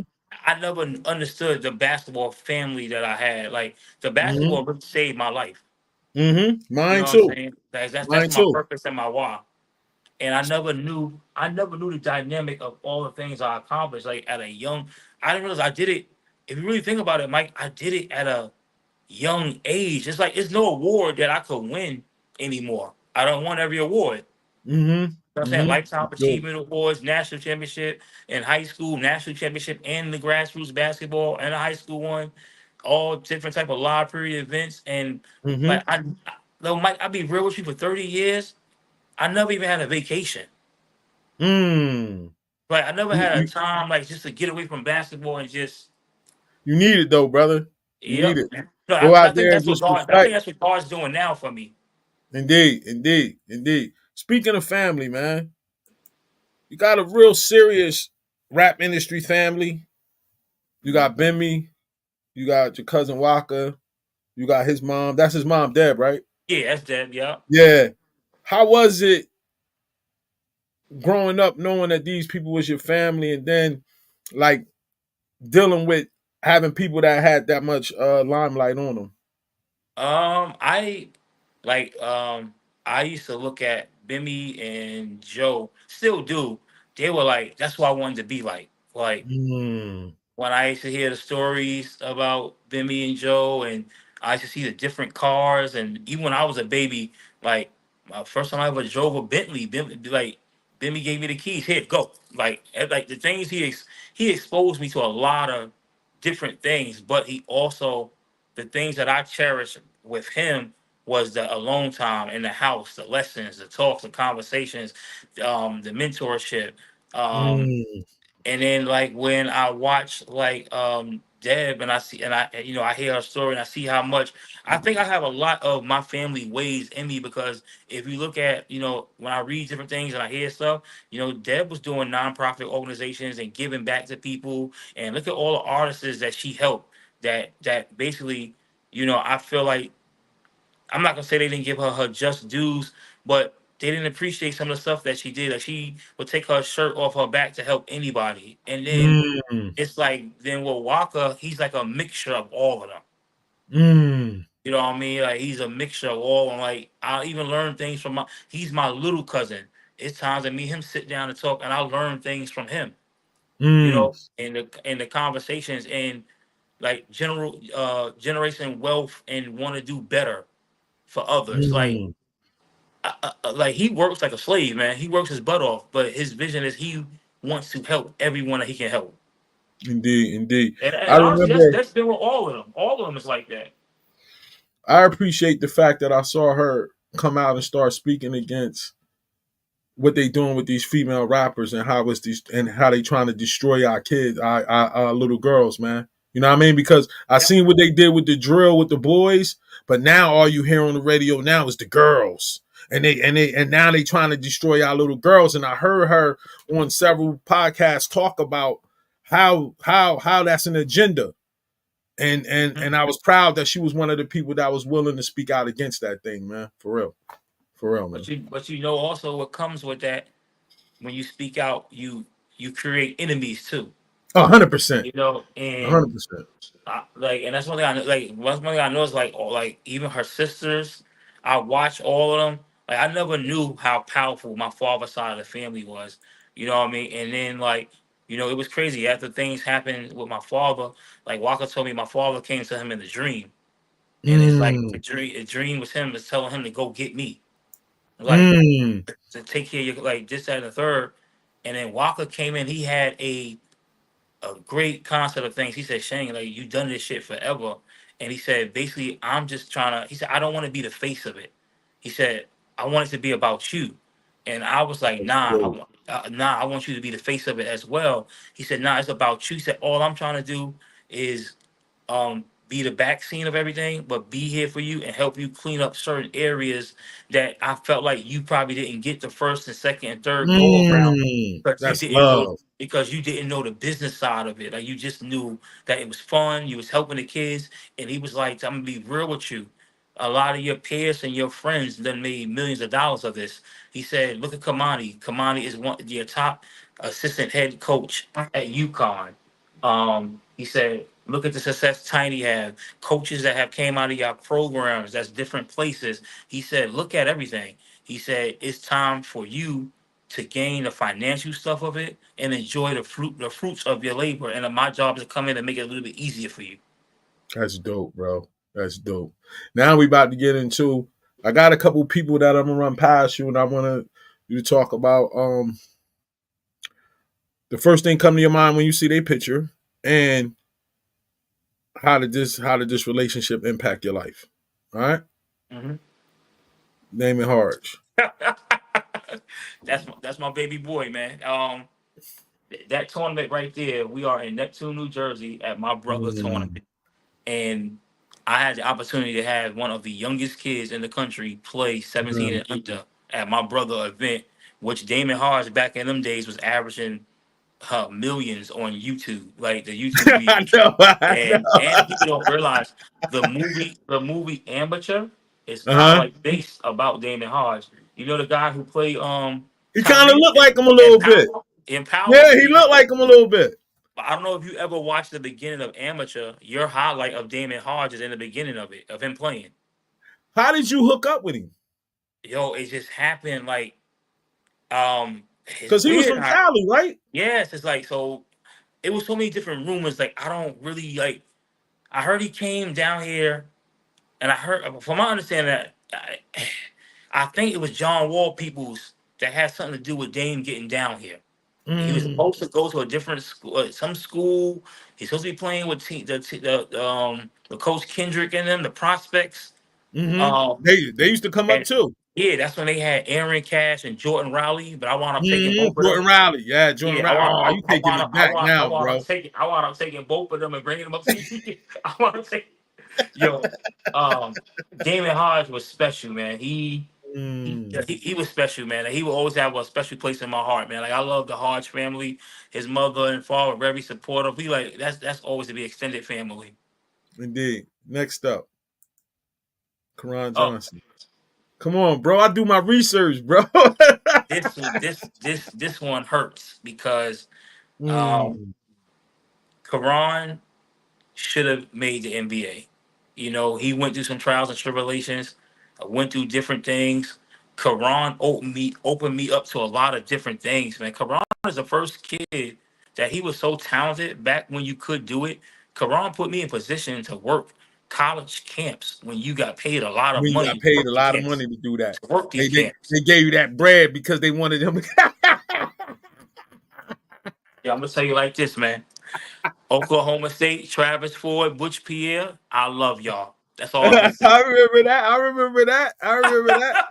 I remember them days. I remember them days. Yes, Next up. Karan was different, man. Like Hmm. Karan was. I love him to death, man. And you know he's in Florida now. You know he's Okay. living his truth. He living his truth and his peace. But that kid was special, man. That's it. Yeah. Now you see why it took me some time to get all this stuff together. Yeah, man. I knew. You trying to get your boy up here start shedding tears? That about to get Hey, me man, that's what emotional. this is about. That's what this is about, man. Gary Charles. That's like my father. That's who I wanted. Mm, That's who I wanted to be like. mm, Like with that swag coming through there with all them pros he had, like man, I mean, and to this day, like he still brace me, um, like always show me love when I come to Las Vegas, put us against the best of the best, have us in the main gym at Bishop Gorman, the mentorship, giving me advice, telling me how much he proud of me. Gary Charles is like to me, he's the GOAT, he's the Godfather, man, he's the Godfather of grassroots mm. basketball. Indeed, indeed. Next up, Tiny Morton. Wouldn't be no me if it wasn't for him. Wow. He he took a little boy from Southside Jamaica, Queens, and took me all around the world. Like took me everywhere. And I'm gonna tell you what the problem I have with people when you get a proud person like Tiny, they look at what they can gain financially, or he's giving you the game, he's giving you the Jews, he's giving you the lessons. Like Tiny taught me the game, and I put my own twist to it, and I ran with it and never looked back. Indeed, indeed, indeed. Got something for you right here. I want you to listen to this question. ranked 1 through 4 as high school players. Marbury, Telfair, Stevenson, and Whitehead, all the 4 Lincoln players. Hmm. As high school players, rank them. So there's gonna be some people mad with me, but I'm gonna be honest. Lance Stevenson would have to be number one because Mm. he won 4 city championships. He won, I think, 2 state championships, and he finished out Mr. Basketball of New York City. He broke Sebastian's record, which Mm. Sebastian broke Steph's record. Mm. So Lance would be number one to me. But the order that they do have it is not really wrong. No, Um, I just wrote them randomly because randomly. So like, to yeah, me, no, these not the rankings. I just wrote them random. yeah. That's why I asked Oh, you. well, of course, Steph will be overall number one because No, I'm he talking won. about high school, not what they did in the NBA. Not straight high school players. Straight high school players. I mean, high Yeah, school career. So Lance yeah. has won. Lance won more than all of them. Okay, so Lance number 1. Who Yeah. number Then 2? I think I want to say you know who, but I can't say it because I mean he won more than him too. But Steph would be number two to me. Why? And, because Steph won. I think he won what, like 1 city championship, and I don't know if he won a state. But Steph had a hell of a high school career, man. Okay, okay, Then it would be Sebastian because Sebastian won 3. He okay, won okay. 3, and I believe he also. I think does Sebastian got a state championship? I think he do. And then Mm-hmm. and I believe Whitehead won 1. Okay, okay. What do you think about what he went through? What Sebastian went through with the Adidas thing? You think it was warranted? Do you think they did him dirty? Like, how do you feel about that? For me, like, I don't know if you know, like, his sister Sylvia and Farik, they live in Winston-Salem, North Carolina. So for many years, the Telfair family helped me with the juice program down here. I don't know, Mm, I had one of the teams named after Sebastian. okay, okay, And okay. I had one of the teams named after Whitehead and Stevenson. Um, I understand like Sebastian frustrations with it, but I do hold my boy and I love him to death accountable for some of the decisions and mistakes that he made. Mm, You know what I mean? I see it both. I see it mm, both sides, and mm, I do understand it's a business. mm. I And think. Go ahead, go ahead, go ahead. Then I'm I gonna give think my. that they should. I think they should have showed him some leniency when an incident happened where he got robbed. You know what I'm saying? Mm, And then he had to defend himself. But then I know he did get in some trouble himself that caused him to lose his deal with Adidas. But I do think Adidas also, let's keep it real, man. Like they benefit a lot from him from that urban culture, having the Jay Z's, Lamar Rashad, all that media attention and all the stuff how he advertised and he promoted and market that brand. I think it should have been a little bit more leniency. Like they like you know what I'm saying. I think it could have went a little different. I think that they felt he didn't hit like they wanted him to hit, and they Hmm. was trying to figure out a way to get out of it. Yep. And he gave them an opportunity because I seen people after him that did worse stuff Yep. and still keep their deals. You feel what I'm saying? Yep. But You ain't he lying, Mike. yeah, he gave them an opportunity for them to be like, yeah, we could get that now. Yep. You know what I'm saying? You know what I'm That's saying? real. So now this one right here, speaking of him, I saw this quote and it almost gave me the chills when I read it because it took me back to those times. John Wall was talking about when he came to ABCD. The quote says, I ain't give a F about nobody else being an ABCD camp. All I was worried about was if that nigga was there. Now, do you feel like this kind of competition is missing in today's basketball? Yes. And I live by it, and I'm glad John Wall said that. I have a lot of respect for John Wall and his family. I had a couple of John Wall family members that came out of my program that played. Mm-hmm. Uh, have had conversations with John. Good dude. Like I think this. I'm gonna be real. Like the Lance Stevens before even them. like John, Lance, and them class, they wanted Dexter Strickland, Durant Scott, all Mm-hmm. of them. These Mm-hmm. guys wanted to go head to head with you. They didn't care about clicking up and joining. It was war. Like, yo, I'm gonna be real with you. Sometimes they didn't even speak to each I other after the know, games. I remember, yo, it was so bad. I remember Truck and Durant Scott and them try to jump Karan Johnson at 5-star camp. bro. I was telling one of my nephews about this because he younger. He just start watching the games and stuff, like really get into it. His son plays, and he be chiming in, and I'll be like, "You just don't understand how it was different. Dudes was hunting dudes down. You know what I mean? Now everybody clicked up, everybody boys. That's my guy. We on the gram together. This and that. Dudes ain't want to play on the same team back then, bro. And let's keep this real too. And you know it because you witnessed it. I remember I just talked to Ronaldo City when I was in Vegas this summer. Ronaldo said, Shange, I remember you had Karan all of them. I didn't want to be cool with Karan and DeMarcus Cousins all of them. They was my enemies. Like we Tell was me, talking. tell me what you Yo, think happened. Tell me and what you then think. hold on. Then it was so bad. Let's keep it real. Us coaches used to be more spicy back then. We used to get into it. Mm-hmm. Mm-hmm. Mm-hmm. Tell me what you think happened with Ronaldo. Ah man, too much too soon. Me and Chris Rivers talked about that on here, man. And I'm gonna share something with you. Ronaldo sent it to me, but you can't really show to nobody. Like his documentary that's coming out. He I know. got I saw Tony Chenault doing it. okay. He got the heavy hitters talking. Yo, oh my god, I it's a saw clip on that. it. It's a I clip with saw it. Sonny talking. Oh, yeah, it's nice. I I, had Sonny on there. I had Dino on here too. I yeah, had me and Dino on Ronaldo. here. Yeah. Ronaldo still texts me and check on me. Mm. Yeah, I think if he would have stayed in Mississippi, I think he should have stayed in Mississippi, bro. but the incident that fight over the cell phone that killed him. No, I ain't talking about the Mississippi State. I'm talking about he should have stayed in Mississippi and never went to California when he was young. Oh yeah, I agree. Yeah, I think so too.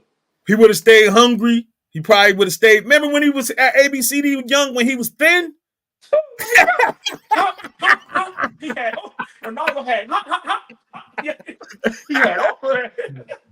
Ronaldo Indeed, had all of indeed, that. indeed. Next up, we almost done, brother. Let's talk about NYC Mount Rushmore. You get 4 slots.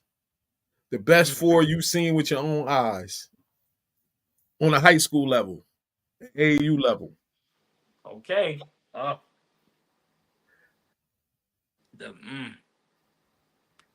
that I saw, like, okay. That you saw, not no crazy stories you heard about this guy, not Nah, no Kareem Abdul-Jabbar's. No, no, that you saw with your my eyes. number one that I saw that I You're fell in 4. love with.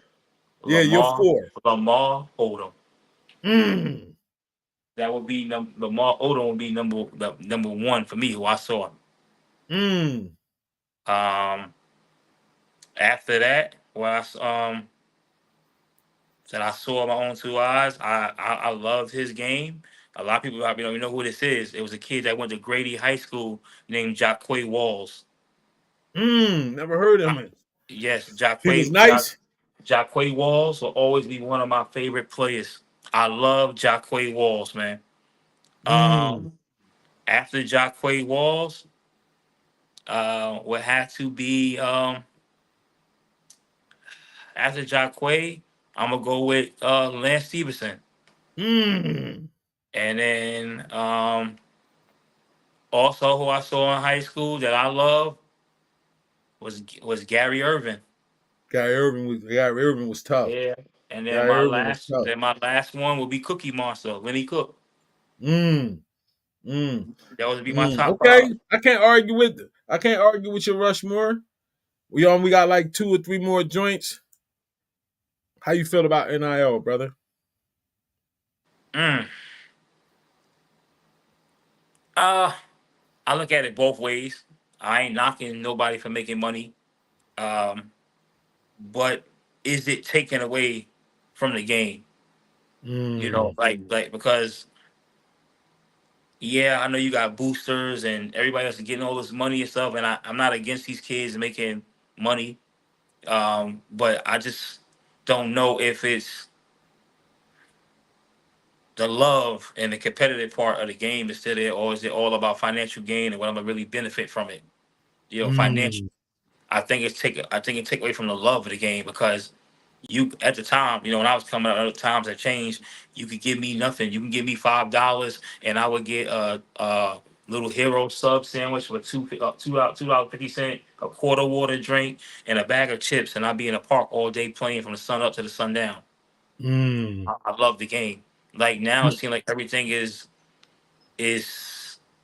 financial gain, and it's different things you're gonna do so you don't put yourself in a position to lose the financial game. And I think sometimes that's even ducking smoke.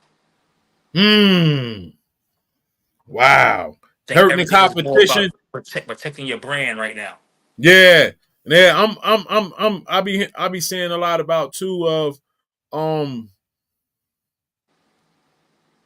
the morals of it. Hmm.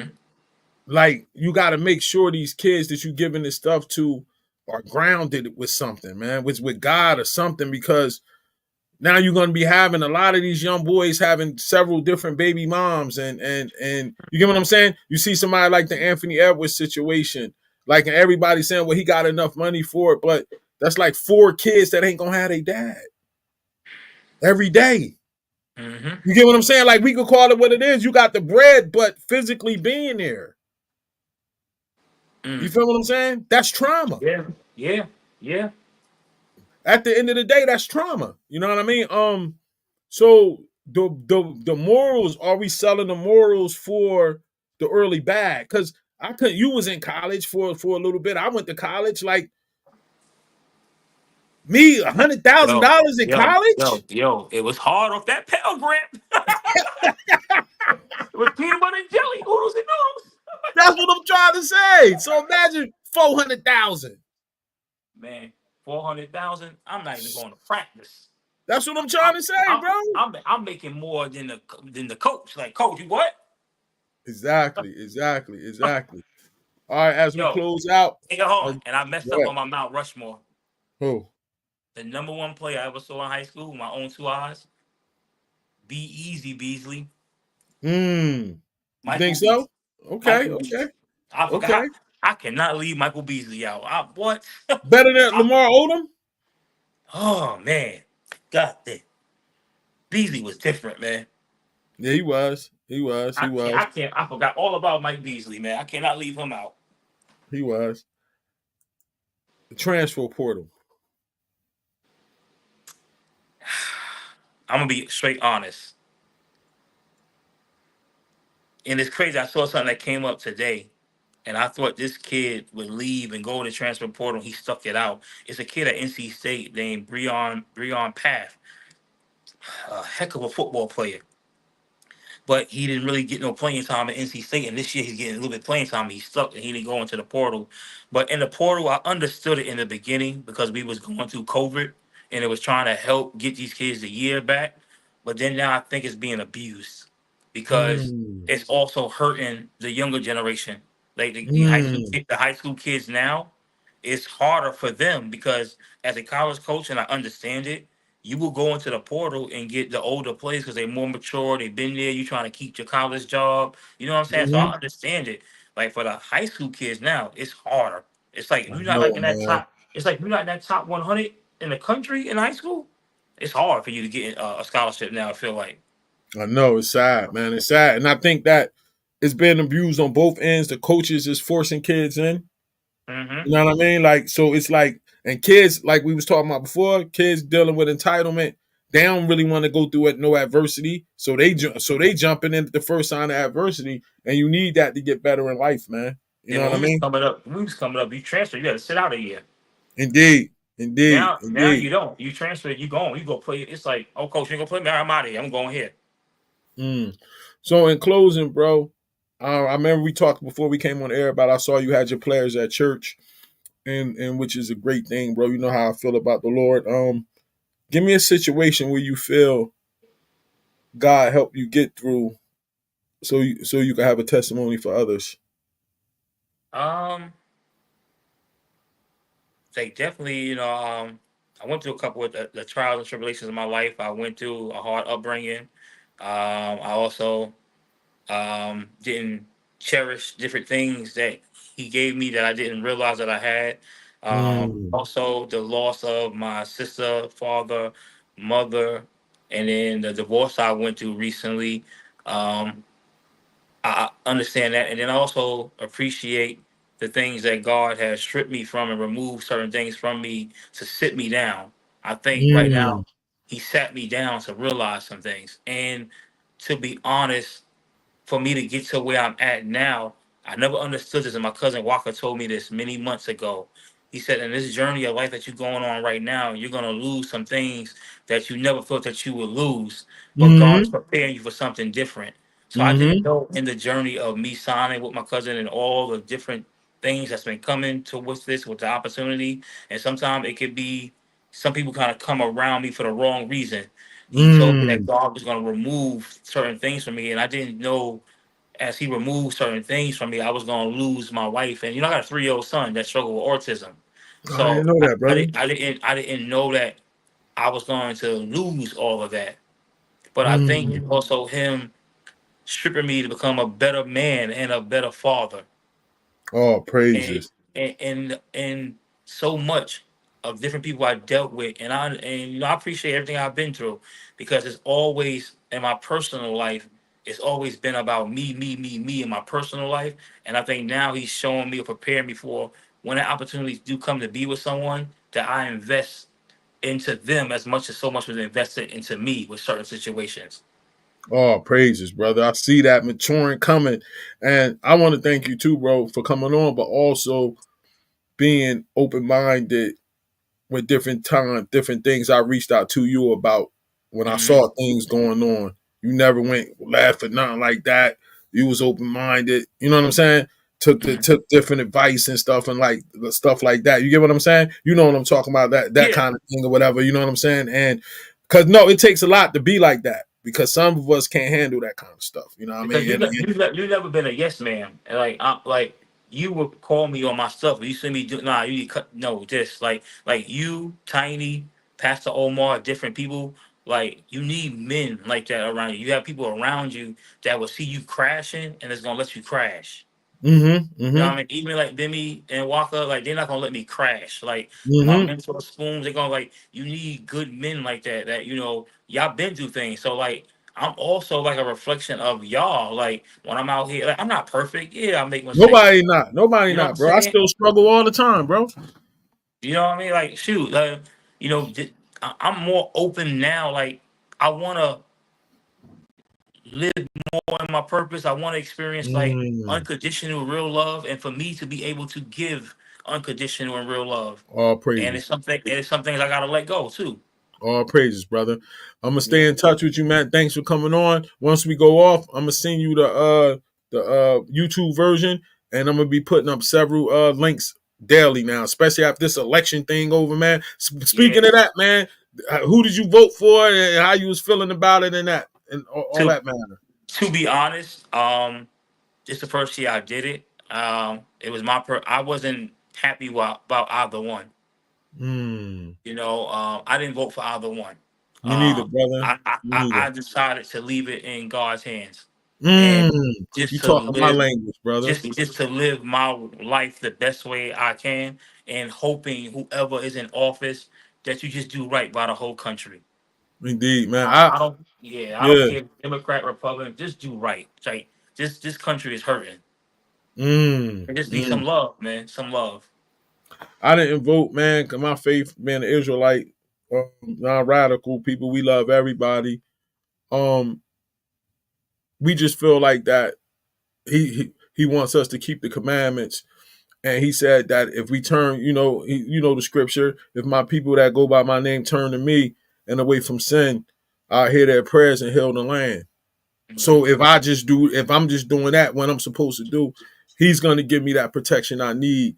Hmm. And I don't really care about who is the so-called president because it's not going to affect me getting to the kingdom and trying to get that crown.